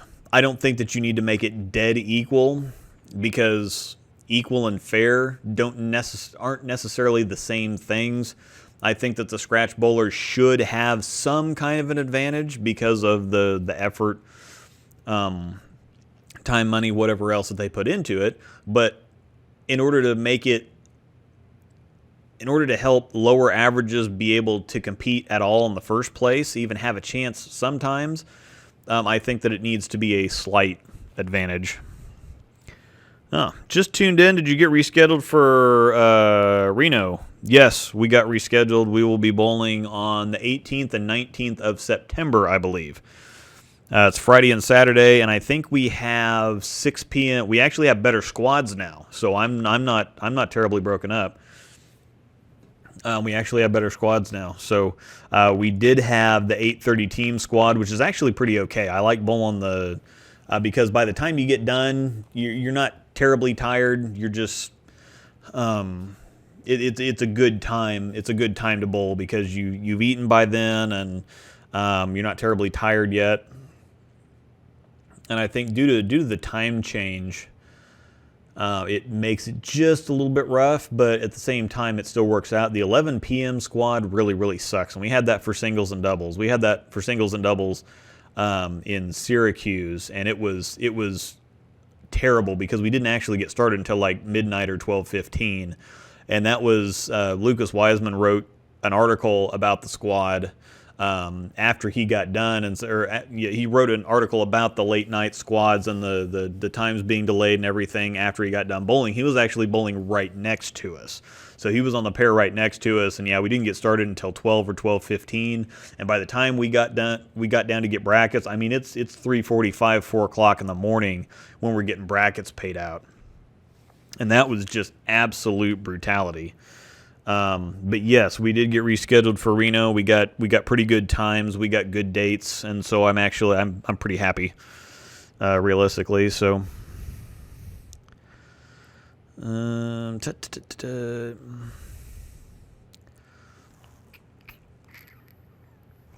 most people don't realize that they pay more for lineage than they pay for the leagues. People don't realize how money works either. So, Luke, I'm your father. Oh, I actually, it made me think of a Facebook thing. They had something. I can't remember what the picture was, but it was, this is my name, but I'm not this, and so mine was going to be, I'm Luke, but you're not my father. So,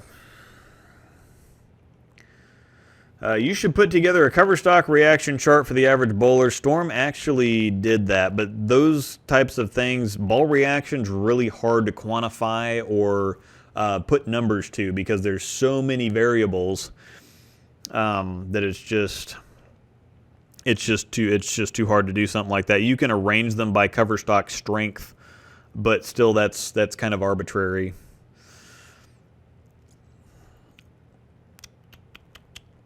Now that I've gotten old, I am a much more erratic bowler. I need handicap to believe that I have a chance to compete. I never win anything anymore, and I have come in last or close to last. Well, that sucks. I don't have a chance to compete anyway. I've won exactly one tournament, I think. I won one tournament that time, and it was kind of lucky, and I managed to bowl not quite as bad as the people that I beat to win the tournament, and it was kind of a small tournament anyway, so I'm really good at getting second place, though. Really good at getting second place. Question to the group: how much does your league charge you for lineage per game? Here in the tri-state area, New York, lineage is outrageous. Well, I'm sure it is in higher. I wouldn't be surprised if you pay $15, $20 a game in higher priced areas like that. James is about what we're at. We're at about $10.50 to $11.50, $12, depending on the time of day, time of average. So, what time does the stream end tonight? I have no idea. As soon as I catch up with questions, or generally get tired. So, and I've had coffee, but I'm still kind of getting tired. So, strawberry banana body armor to save the day. Also, how do I manage my emotions? It is 100% experience. And that's one of those things where I used to think that there were certain strategies or certain. There's a really good book that I still haven't read yet. That I can't. It's something to do with tennis, the mental game of tennis or something like that. James would know. I still haven't read the book. I've got the book and still haven't read the book. Probably should read the book, but I've read a few mental game books, and I think that seeing something and hearing certain perspectives and understanding that this is what you're supposed to do and then being able to do it once you're in the situation, two totally different things. And so you can always say, don't get nervous, or don't do this, or don't do that, or slow this down, or whatever else. I don't think that it's really possible to get into a situation that you haven't been in before and be told what to do and then be able to do it unless it just kind of magically clicks for you, or unless it just happens to be the right suggestion for your mental makeup. There's some people that bowl much better when they're pissed off, when they're angry. I think that Pete Weber's one of those type of guys. If he like the who do you think you are, I am. I mean, he was laser focused that game when he was sparring with somebody in the crowd. And some people, when they get upset, it really rattles them and throws them off. But some people, it focuses them and pisses them off, and they just get super laser focused and get stuff done. So I think that the best thing that you can do is to get out there and bowl as much as possible, bowl tournaments. And when you bowl tournaments, the best thing that I can suggest is to look at them as an investment.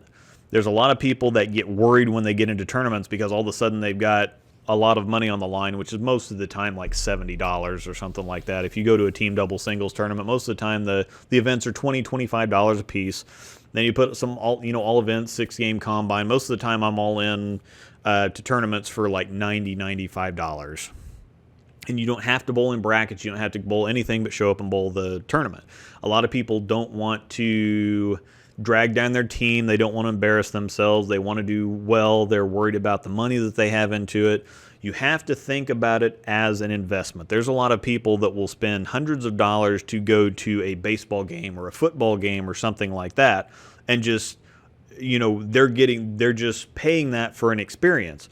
Tournaments are kind of the same way. I am at the point now where I enter a tournament expecting to get a decent amount back, and if I don't, I'm not terribly worried about it now. I'll be frustrated about not bowling well, but I'm not terribly worried about it now because it's like, well, I'll just go make money at the next one, or this tournament was already paid for by the last one, so it doesn't really matter. You never want to lose money, but in the grand scheme of things, it doesn't really matter. But if you go into a tournament and you look at it as an investment into practice, into experience, whatever else, if you happen to get something back, great.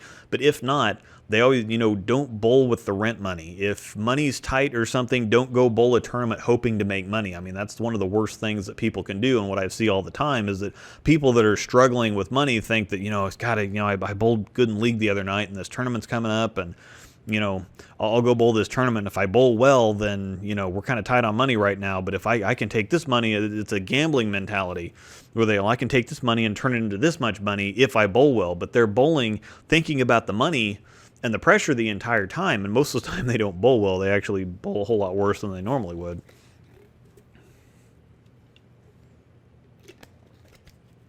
But you have to walk into it paying an amount of money that you feel comfortable with. There's been some times where I have bowled well at a couple tournaments and thought, man, if I just would have put a little bit more money into brackets, I'd have made this much, or I'd have made this much. And it's the same thing with playing a slot machine. If you're not playing max bet, it's like, God, if I would have played the max bet, I would have won all kinds of money. And so now I'm going to start playing the max bet, but then you get nervous. I mean, gambling, pushing a button on a slot machine isn't exactly the same as bowling, because there's no, it's not like you're going to press the button differently or press it nervously or something like that, but it's kind of the same mentality. But you end up putting more money on the line than you're comfortable with. which is different even on a slot machine, like I said, because then you're going to be a bundle of nerves. And there's been several times where I thought, you know what, I'm going to put more money on this next tournament, and then I'm just generally uncomfortable with the amount of money that I have on the line, and you can't think about the money. You can't ever think about the money. Some people, however, in my certain situation, I can't think about the money. It's bad for me to think about the money because then I don't end up bowling very, very good.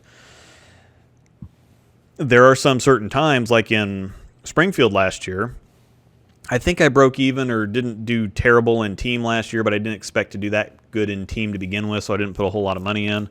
In singles and doubles, that I usually bowl well at that house, and so I thought, you know what, I'm going to put, I'm going to go for it in this, and I put more money in than I was comfortable with, and I shot 180 the first game. And at that point, it's like, well, screw it. I mean, my money's gone now, so I'm just gonna bowl. And I thought, well, I'll put something in singles just for the heck of it. And I had this nagging thought in the back of my head. It's like, well, I better, I just double down on it. Just because I got nervous, had a bad game, whatever else, so just screw that. I'm going to get warmed up. We're going to do fine. And I didn't end up putting in as much money as I thought I should have. But I all but swept the brackets that second round. I shot 780 or 790 or something. But the best thing that you can do for bowling tournaments, especially if you don't have a whole lot of experience with them, write that money off. If you spent $90 for the entry or whatever, completely forget about it. It's spent. It's gone. Don't even think about it. Don't even worry about it. You have to go in and you have to have the attitude that, you know what, I paid this. You have to be comfortable with paying it and not getting any monetary return. You're there for the experience. You're there for to gain experience. I mean, whether you're there for the experience or to gain experience, to gain practice, to get, to work out some nerves or something like that. Whatever money has to go in, you have to be fine leaving that tournament without any of it. Because if you're the slightest bit worried or anything like that, the money is just already gonna. If you're nervous about bowling the tournament to begin with, the money's just gonna make it worse. So you have to see it as an investment into an experience, just like going to a sports game. If you spend $200 going to watch your favorite baseball team and you walk out, you have put the money in. You're saying, well, I'm okay spending this amount of money for the experience that I'm going to get back. And so you leave the baseball game. It's like, well, I paid my money and, I leave with the experience and I'm done. But with tournaments, people are always looking at where's the cash line, this handicap and sandbaggers doing this or whatever else. You have to put the money in and then forget about it. So that would be the one. But as far as bowling under pressure, you have to have pressure to know how you respond to pressure. I typically respond better to pressure. It depends on the type of pressure that it is, though. I mean, if I'm feeling confident about something, then you can put all the pressure in the world on me, and I'm like, I kind of get happy, like, yeah, I'm gonna get this done. I like having a lot more pressure on me because people, the people watching, oh my God, that's a lot of pressure. I'd be nervous as hell, and I'm like, well, that's great. I'm gonna get this done, and it's gonna be great. But in other situations, I do well under general pressure, not monetary pressure. If I'm under some kind of monetary pressure where I need this shot to make a cut line or to something like that, generally that's where it really gets me because I'm thinking about the money on the line. I'm not thinking about just the shot or whatever else. Monetary pressure is what really gets me. Any other type of pressure I'm generally fine with. And the more pressure, the better, really.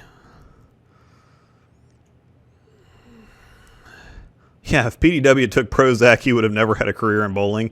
And yeah, some people are just like that. Some people feed off of anger or negativity or something. They have to get pissed off before their run really starts. So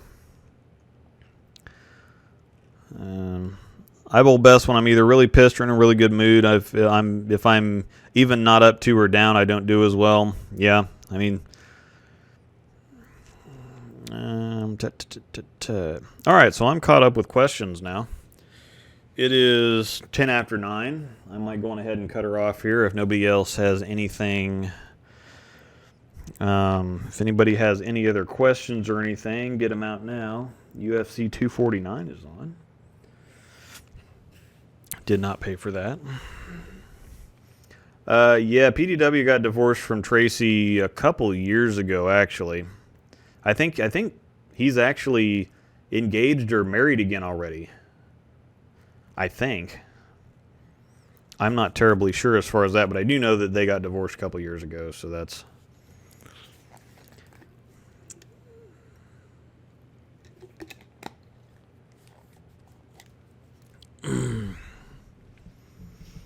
So, anyhow, again, if you have any more questions here, I'm not sure what the live stream is going to be about next week. I think that most places are starting to get back to bowling next week. It's probably going to be another couple weeks. I think it's the 18th at the earliest before we can start bowling again. I could get in the bowling alley if I wanted to, but I don't necessarily want to that badly. I can wait.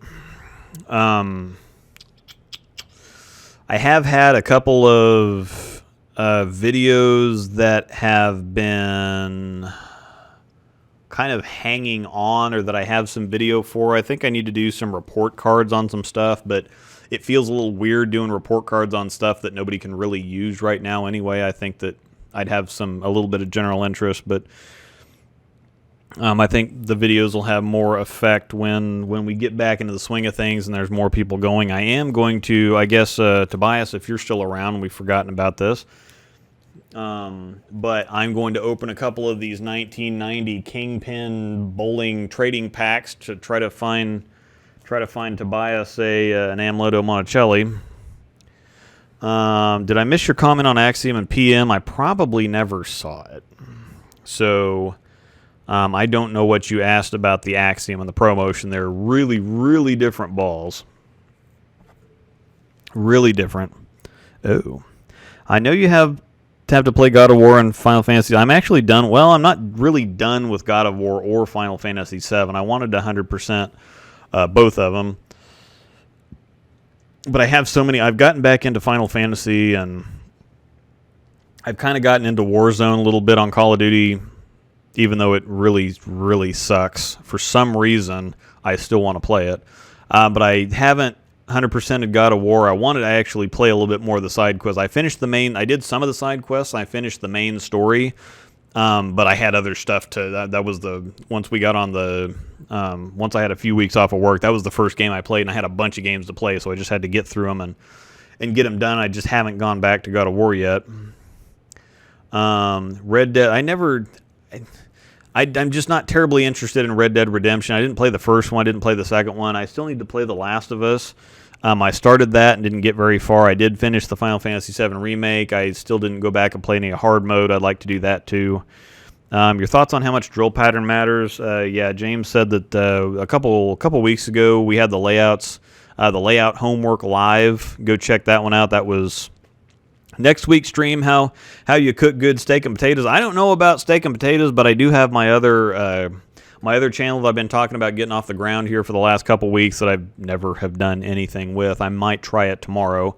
The thing is, I need a camera person. I'd have filmed a couple episodes by now, but my wife usually goes out and does errands and stuff on Sundays.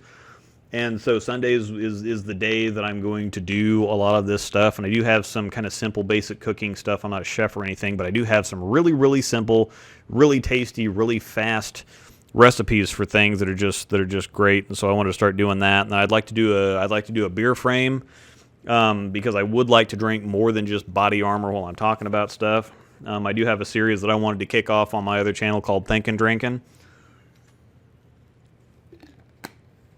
which could be kind of funny. I mean, you think I have opinions about bowling stuff. But yeah, I'd like to get the other channel going, but I haven't. So, I'm not so much. We did have a really good kind of a boil the other day. We got some. Let's see. We got some like andouille sausage or something like that, and we put some potatoes in there, and We added some shrimp, and then I put some we put some pretty good like southern crab boil, crawfish boil seasoning on there, and that was fantastic. Still here crossing fingers. Oh yeah, he's waiting. So, wow, sorry, Clowny. Axiom much stronger. Yeah, there's tons of questions coming in. So sorry I missed it. Thanks for asking again, because I'm terrible with this. Axiom much stronger. Yes, the Axiom is a whole bunch. Yes, it's more stronger, and it also has more pop on the back end. So yes, and yes. The ProMotion is one of the smoother reactive balls out there right now, and again, spec isn't really reactive. It's more of kind of a urethane, in my opinion. Yeah, the Axiom is stronger and more back end. So oh Bork. Yeah, Angel's getting cranky and ready to bowl. I actually drilled her the Virtual X that she got. Let's see, it's the Shape Lock HD Core and R4S hybrid, and I just they let me in the bowling alley on her birthday to drill that for her last week. So, oh Bork, thanks. Yeah, sorry, Clowny. You doing any exercises to keep in shape? Oh God, no. Oh man. If you want that, I mean, I had all the intentions in the world of staying in shape. But the good thing for me is, well, I'm actually back to work now, and so I'm climbing over bridges, and so that's mitigating some of the damage that I'm doing to myself. Verity Crawley is the one that's just disgustingly on top of things. She sets up pillows and all kinds of stuff in kind of her entryway and does drills all the time and works out and whatever else. And I've spent 20 solid years working 70, 80 hours a week and doing this, that, and the other. And so I have taken this as just a straight vacation, trying to do as little as possible. I've caught up on some movies. I've gotten into some good shows. I haven't quite gotten to reading books again, but there's some book series that I have not read in a while. There's some book series that I'm working on writing and all kinds of stuff. And the one thing that has kind of sucked is that I had 5 weeks off of work, basically. And 5 weeks off of work, 5 weeks off of bowling, 5 weeks off of everything, really. And I didn't even hit the tip of the iceberg on the stuff that I wanted to get done or that I've missed for the last 20 years when I've been working. And so it does kind of suck a little bit where you have 5 solid weeks of free time and didn't even get close to catching up on or doing what you wanted to get done. So that kind of sucks. Luke's also the homebody. I'm gonna let's do stuff. Yes, I was perfectly conditioned for any kind of quarantine, solitary, anything. I'm already an introvert. Going outside generally doesn't work for me very much. So the fact that most of my jobs I've had in my life have been outdoor jobs don't make any sense. I was homeschooled from 3rd grade on. So I'm already a pale, pasty, used to being home 90% of the time anyway. I also had some kind of skin condition back in the day where it was kind of like psoriasis, but not really psoriasis, and I got it on my face so bad that I didn't leave the house for 6 weeks. So being in solitary confinement is like heaven for an introverted ginger that was homeschooled. So not only was I prepared for this, I mean, it was fantastic. So yeah, I think that it was 3-4 solid weeks at the beginning of the thing that I didn't leave home at all, and it was wonderful. So it would be interesting to find out how long I could really stay home before I'd start to think, you know what, I don't want to leave the house. I want to go somewhere. Man, so doing any exercises to keep in shape? No, I tried doing some push-ups. I think I got to 23 of them, and then my arm started giving out on me. I have gotten on the exercise bike a couple times. We do have an exercise bike upstairs. That was kind of fun. I did find a function on my watch that I didn't know existed. After 10 minutes of any kind of continuous exercise, it says, oh, it looks like you're exercising or out for a walk or something, and so should I time this and keep stats on it? I've had this watch for like 2 years. I didn't even know that existed. So, okay. If you got laid off of Storm, would you go to Track or Brunswick? No. If I wasn't with Storm, Motive is probably the first place that I would go. The whole Brunswick brand thing is kind of a cluster right now. Whether people are mad about stuff not being made in the United States or whether they're mad about the way that the whole Ebonite acquisition went down, the press there is kind of, or the attention there is kind of negative. And doing ball reviews for 7 brands worth of bowling balls does not sound appealing at all. And Motive's starting to make some really good stuff right now, too. They're making a lot of stuff that's really standing out and reacting well. They had a little bit of a down spiral for a couple years, and then they're kind of back on it. I'm really happy, of course, with our equipment right now, and I'll be here as long as they want me here. But if it didn't happen to work out or something happened, then I think Motive would probably be the first place that I would go check. Oh boy. Don't buy Last of Us 2. Story is SJW, agenda-driven, and Sony abuse copyright, attack free speech over it. Interesting. I mean, I might play it just to see the fun, but it could be interesting. But I haven't played I at least want to play The Last of Us. So probably my next time bowling will be when I go to see Luke and Angel. Yeah, that'll be September at the Greater Kansas City Open. Speaking of beer frame, how is Anthony? Anthony is wonderful. And when you want to talk about doing any exercises to keep in shape, Anthony probably weighs about the same that I do now. Last time we saw him, he'd lost 50 some odd pounds. This was in November. No, it was a couple months ago at Southwest, actually. Late February. So we saw him in late February. It's been a couple months. He's probably down even further. So yeah, he just got tired of being the fat guy. So he made some changes, and he just made them. And he was in the military, so he got sick of being the fat guy. He made a decision, and he just bared down and got it done. So that's what it takes for something like that. And he's in pretty great shape now, and he's really happy. So. Kyle Troop mentioned something about action bowling on Belmo's live stream. What is action bowling? Action bowling is basically bowling for money and bowling for big sums of money. I've seen it done a couple times, and it's just wild to think about people putting thousands of dollars on bowling one game. And that's something that I could never imagine. I mean, I think right where I'm at right now, I'd be comfortable bowling somebody for $100 a game. $200 is when we start to get into stiff territory.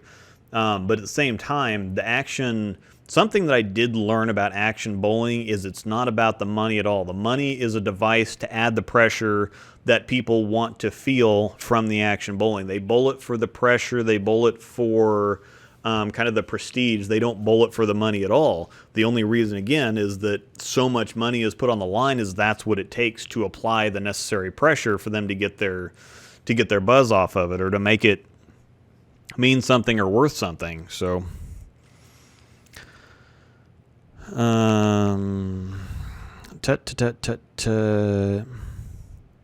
yeah, I just don't sit well. I just want to go. I don't care if it's for a walk. We did start walking the dogs, and I think that they're getting more exercise than we are. Good thing for goat soap. Yeah, Tobias, you got to let me know on the goat soap. Tobias stopped by today, and my calling card is goat soap. So if you ever stop by, if you're in the Topeka area, you will get a bar of goat soap. It's fantastic. And I still haven't opened Tobias's card packs. I keep talking about that, and he keeps watching, and so I'm going to open one of these. Yeah, the funny thing about Angel and I is we are like 180 degrees different on virtually everything. but at the same time, we're a really great team because we're both good at all the things the other one isn't. And so she can go through drive-thrus for me. She can talk to people on the phone. She can deal with people out in public and things like that. And, you know, I can kill spiders and generally do a few things here and there. But, all right, let's see. We've got Wayne Webb. Wayne Webb, I don't know if I can get that close enough to the... There we go. Wayne Webb. Brad Snell, I think we got him in the last one.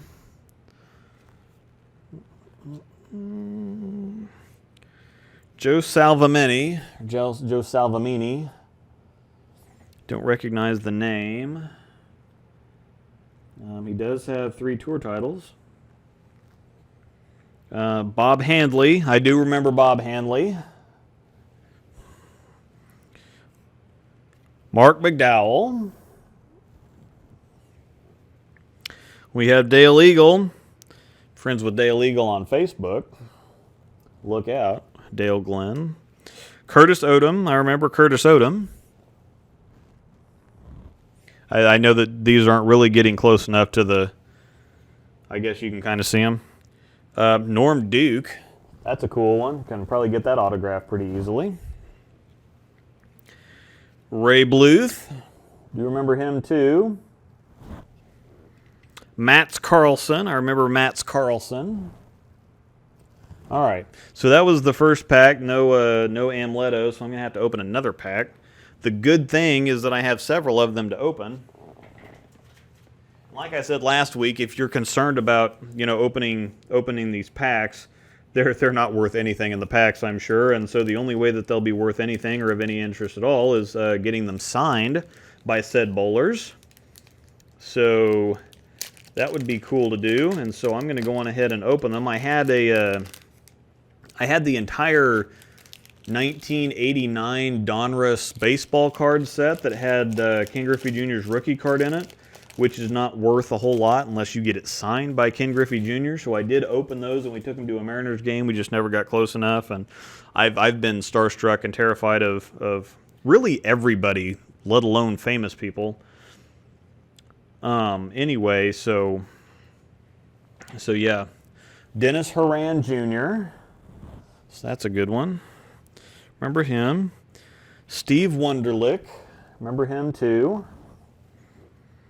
John Adrobanak. I don't recognize the name.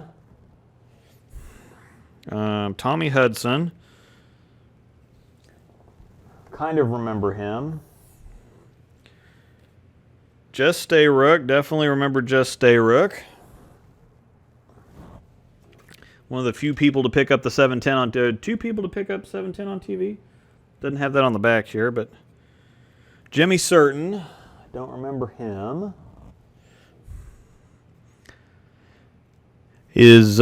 What's up, Jonathan?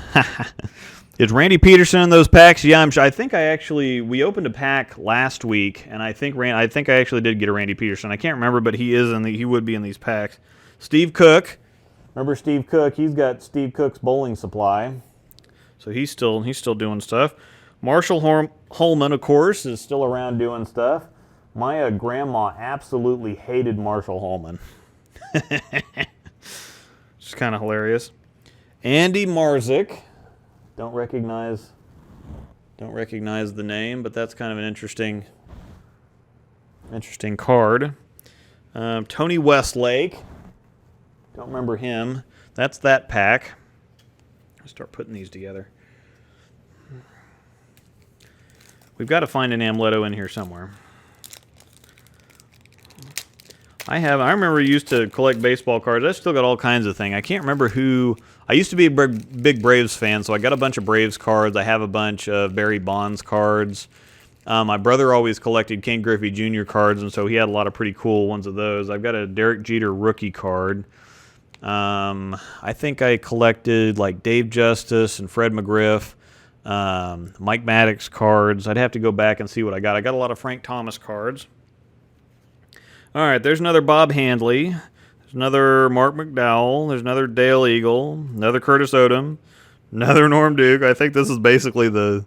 They must have had certain packs of cards. Ray Bluth, Matt Carlson. This is basically... Oh, there's a new one. Don Gianalo. This one's hilarious. Bob Benoit. Could definitely get that one signed. He lives here in Topeka.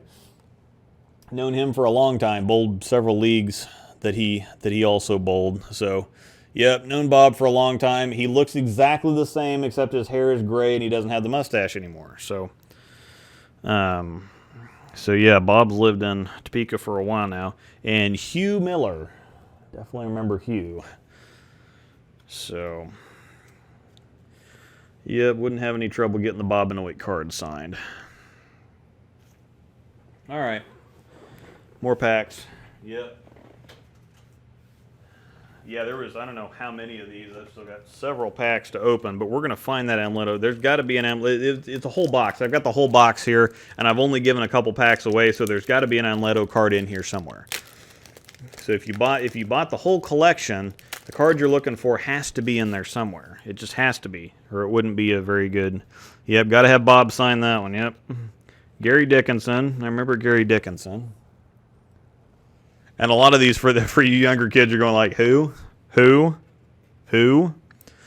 Bonetta. I don't remember Bill Bonetta, but he looks like a senior bowler in this picture, so I probably wouldn't know him.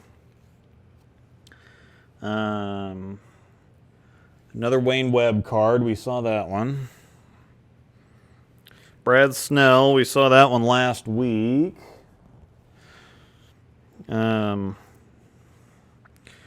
Joe Salvamini, saw that one. We got another Bob Handley card. We got all kinds of Bob Handley cards, all kinds of Mark McDowell, Dale Eagle, Curtis Odom, Ray Bluth, all even in the same order as.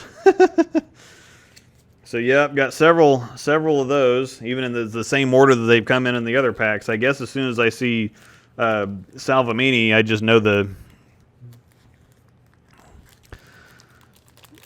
How is physics and pro motion to handle cliffs? Pro motion's a lot better to handle cliffs. Physics is going to be your ball that's going to react more strongly when you have softer back end reaction. So, what's your take on 900 Global or Radical? I really like Radical. Only makes like 2 shapes, but it's one of my favorite shapes. They've got that continuous arc look covered period, but they have a lot of bowling balls that come out that react really, really similar to their other stuff, which it's even if they are a one-trick pony, it's a really good trick. So I do really like the look of most of the Radical stuff. Oh, Tobias, I'm not done yet. We're going to keep opening packs until we find you that Amleto card, or until I run out of packs. And then 900 Global makes some good stuff, but at the same time, if it's not a Honey Badger, nobody cares about it. So I think that 900 needs to do a little bit more on the marketing side of things, because, you know, one of the reasons that Storm got popular in the first place is because it was exciting and fresh and jazzy and snazzy and whatever else, and we still have the brightest colors, some of the best names. You know, the marketing on our stuff is really good. Now, if you don't have a good product to back it up, nobody's going to care for very long, but we do have a good product to back it up, and our marketing is the best in the industry. So I think 900 Global needs to, they've done great work with the Honey Badgers, but that's the thing, if it's not Honey Badger, nobody cares about it. So, all right. Dennis Horan Jr., we've seen that one. Steve Wunderlich, John O'Drobanak, Tommy Hudson, Just Stay Rook, Jimmy Certain, Steve Cook. Yeah, it's almost like the same. Marshall Holman, Andy Marzik, saw that one. Tony Westlake, there's a new one. Tony Westlake. So we're getting several repeats here. See what else we got. Next pack. And I still have probably 15 packs left to open.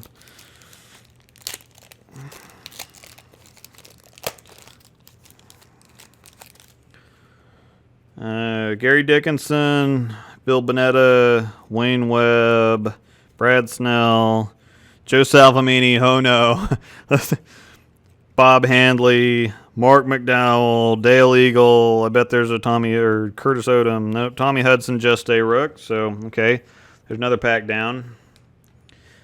I'm pretty sure that there was more than like 15 professional bowlers, so I'm starting to feel a little gypped here.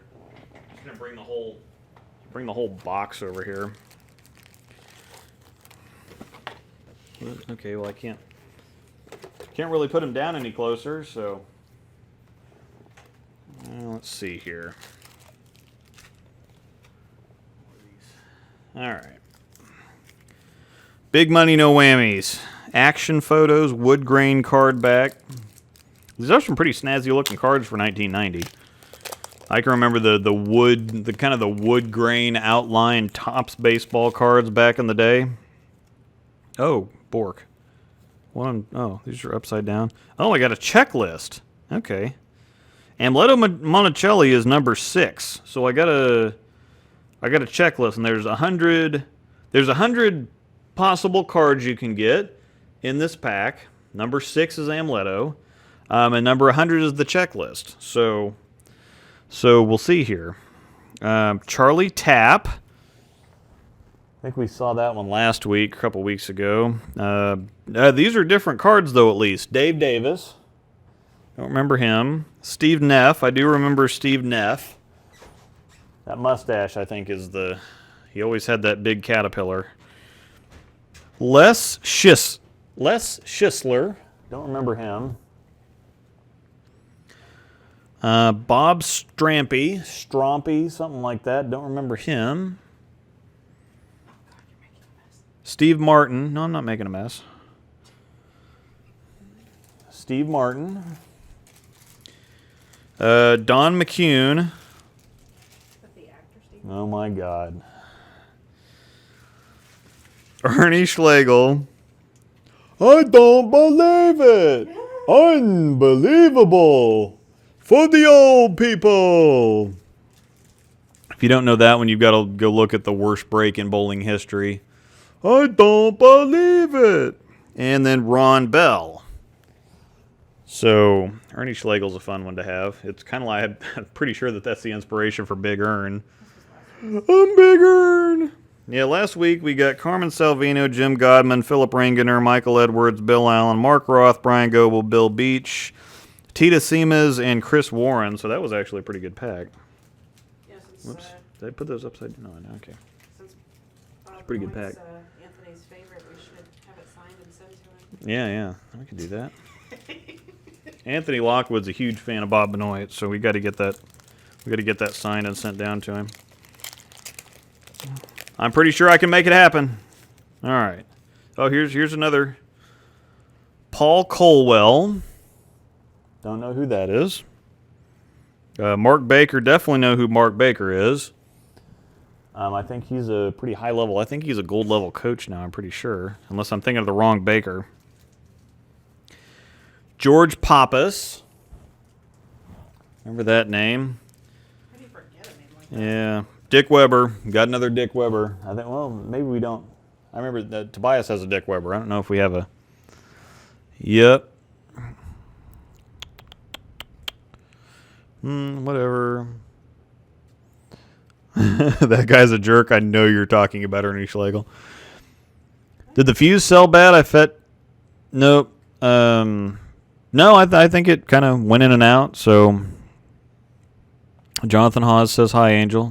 Hola. So, holy crap, this is still going. Yes, I think you got a box of the same cards. So yeah. Let's see. That was an interesting. Why does Motive still have Jackal Ghost is 3 years old? They never replaced. No, they do, but it's really smart.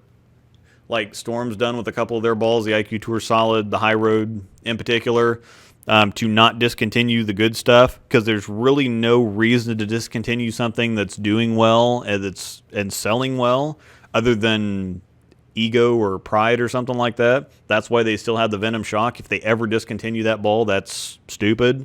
So the fact that the Venom Shock's been around 6 or 7 years now, I think is a good thing. I think that they need to keep it around because it's a good ball, and lots of people use it. It's still selling well. There's no reason to discontinue it. David Ferraro. I do remember Dave Ferraro. Tom Kreitz. We are getting into some different. There's David Ozio on Angel unpackaged a couple more, so there's David Ozio on top. We're getting into just some different stuff. I think that the card packs right next to each other. I think that there's several of the same ones kind of right next to each other throughout the box. So Tom Kreitz, never heard of him. Warren Nelson. I must have gotten the same pack as you, Tobias, because I got the Dick Weber, Pete Weber. Now I've got a Pete Weber. It's got a Bobcat shirt on. There's the Pete Weber. I'm pretty sure I can get that signed too. Gary Dickinson. I was hoping to get several of these, some of the bowlers that still bowl, and get some of them signed and maybe use those for some prizes or something for some giveaways on the channel. It'd just be something fun. Bill Bonetta. Got another Bill Bonetta. So, all right. So we did get some good cards in that one. Dick Weber, Pete Weber. All right. David Ozio. Oh, there's another one I know I can get signed. David Ozio. Not that one. I'm talking about the Del Ballard Jr.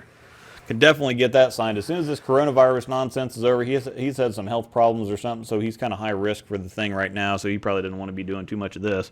But Carolyn Doran Ballard is my turbo rep, so I know that I could get that signed. That was on and one of the last Storm Bowling ones. Yeah. Dell was on one of the podcasts, the Morning Bolt or whatever the Storm stuff has going on. So yeah. It was on with Matt McNeil. All right. Throwing a hypercell skid? No. What's new in the USBC rule? Yeah, James got that covered. Yeah, bowling on the same. Dave Ferraro, last bowler to win a PBA tournament with a plastic ball. I actually thought that was. Oh my God, Carter. Oh, good. Carter. Jeff Carter at the Plastic Ball Championship. I just started the stream. Oh, you're going back and looking at the old questions? Same one I got. Yeah, I'm sure. Yeah, the new in the USBC rules is the allowance to have bowling on one lane sanctioned as opposing to bowling interchangeably, and then you can use isopropyl alcohol to clean your bowling ball during the yeah. So, oh yeah, they probably make the cards in runs. If you get cards all at once, you're likely to get a bunch of repeats. Is the packaging lot numbered? Pretty sure it probably is. I don't see anything on the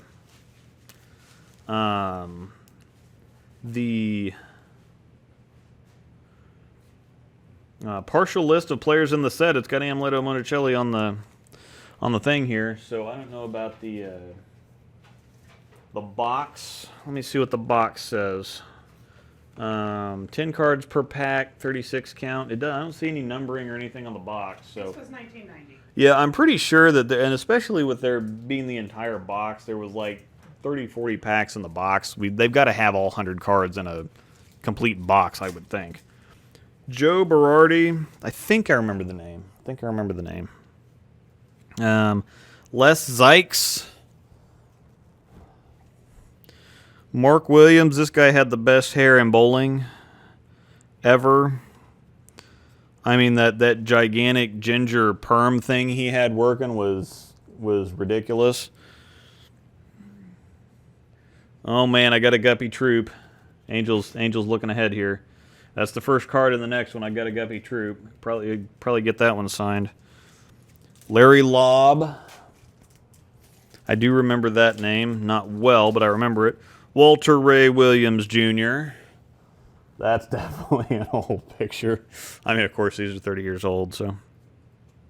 It's weird to think that 1990 was 30 years ago. Don Moser. Do you remember that name? Gary Skidmore. Hard name to forget. You remember that one? Ron Williams. Doesn't ring a bell.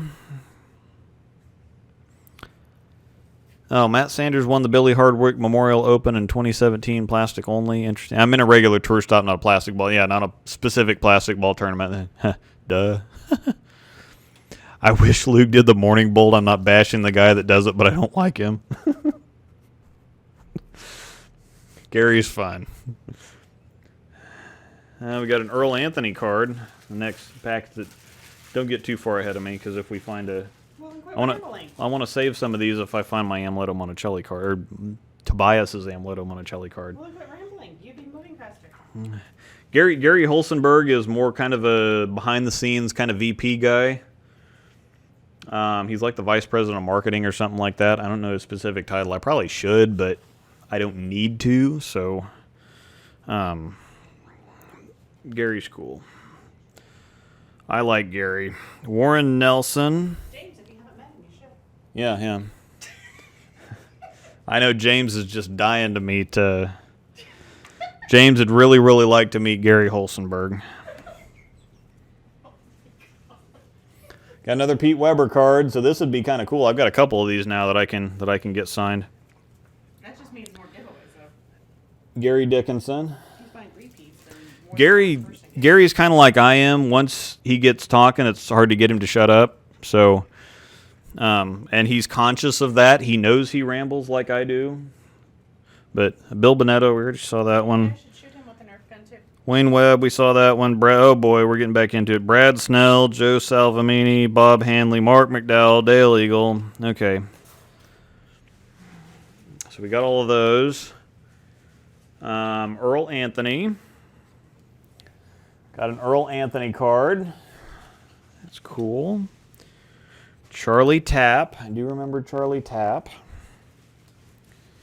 Dave Davis. Remember Dave Davis? We've seen Dave Davis. Steve Neff. Les Schisler. Bob Strampy. Mike Durbin. Do you remember Mike Durbin? So that's kind of cool. Chris Schenkel. Oh, man. Got the good pack here. Chris Schenkel. Right after Chris Schenkel comes Nelson Burton Jr. So those are a couple cool cards. Guppy Troop. The Gup. Which is kind of, I find it funny that Kyle Troop calls his dad Guppy or Gup or whatever else. Why? He doesn't call him dad. He calls him Guppy or Gup. Yeah, I think it's kind of cool. Oh, well, yeah, I mean, yeah, if your name's Guppy, it's... No, I'd rather have my kids call me by my name. Ron Palumbi Jr. Pete McCordick. There's one. Remember Pete. Dennis Horan Jr., Steve Wunderlich, John Adrobanak, Bill Lillard, Don Carter. That one's cool.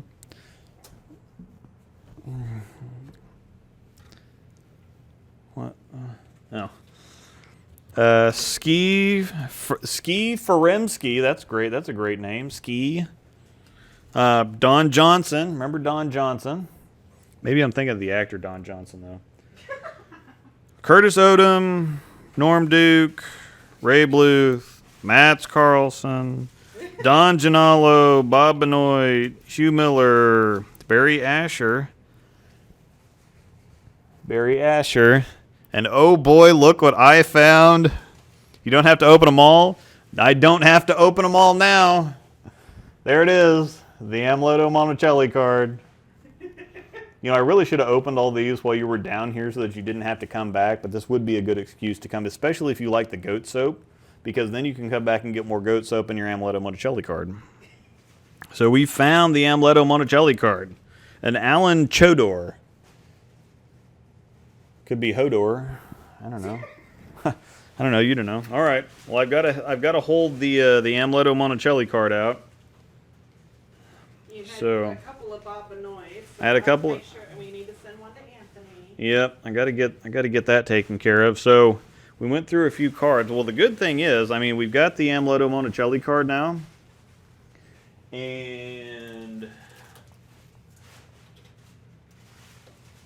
there might be multiple Amleto Monticellis because I still have 5, 6, 7, 8, 9, 10, 11, 12, 13, 14 more packs. I've got 14 more packs of these to open. So we'll get them opened and try to get some of them signed here eventually. Yeah, pull out the ones that we can get signed. Yeah, we'll pull out the ones that we can get signed, and we'll try to get some of them signed and given away. I'd love to find some PWBA cards from back then if there was such a thing. That would be really cool. I don't know if they have them. I'm gonna try to work some angles there too, but I probably won't because I'm a chicken. So, all right. Crossed with Guppy Troop once in San Antonio. He was cool as hell. Kyle Troop's really cool too. I had some friends of mine from the Kansas City area that introduced me to some pretty cool people at the U.S. Open in 2018. Chris Lowshutter's really cool. Smallwood is probably the coolest guy on tour, but there's a lot of coolest guys on tour. So Smallwood is just the super down-to-earth guy that you just instantly feel like you can have a normal conversation with. It's not even like, oh my God, wow, this is somebody, and no, he's just cool as they come.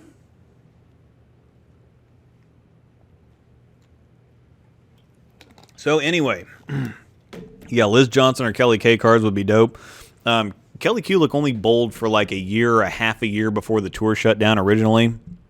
The stuff that I would love to sign, the stuff that I'd really like to find, Liz Johnson, of course, Carolyn Doran Ballard, huge fan of hers, Tish Johnson, too, I really like Tish, Cara Honeychurch, Tiffany Stanbro, Tennille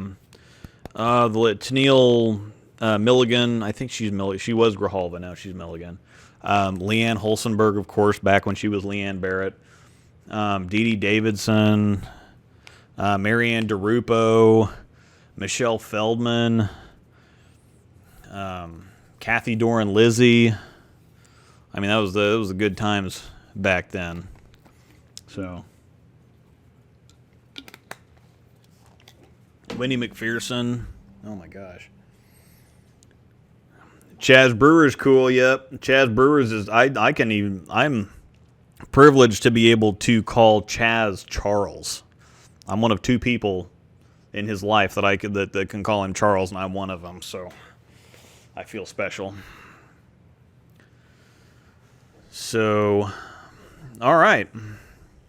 I think that we are done with the stream now. I just spent 20 minutes opening PBA cards. Stephanie Nation, yeah, she's Stephanie Johnson now, yeah.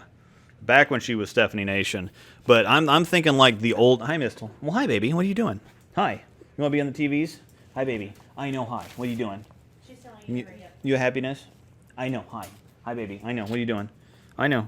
All right, you ready? You're ready. I know. Mm-hmm. Yeah. Before she freaks out and knocks the camera over. Pupper Doggers.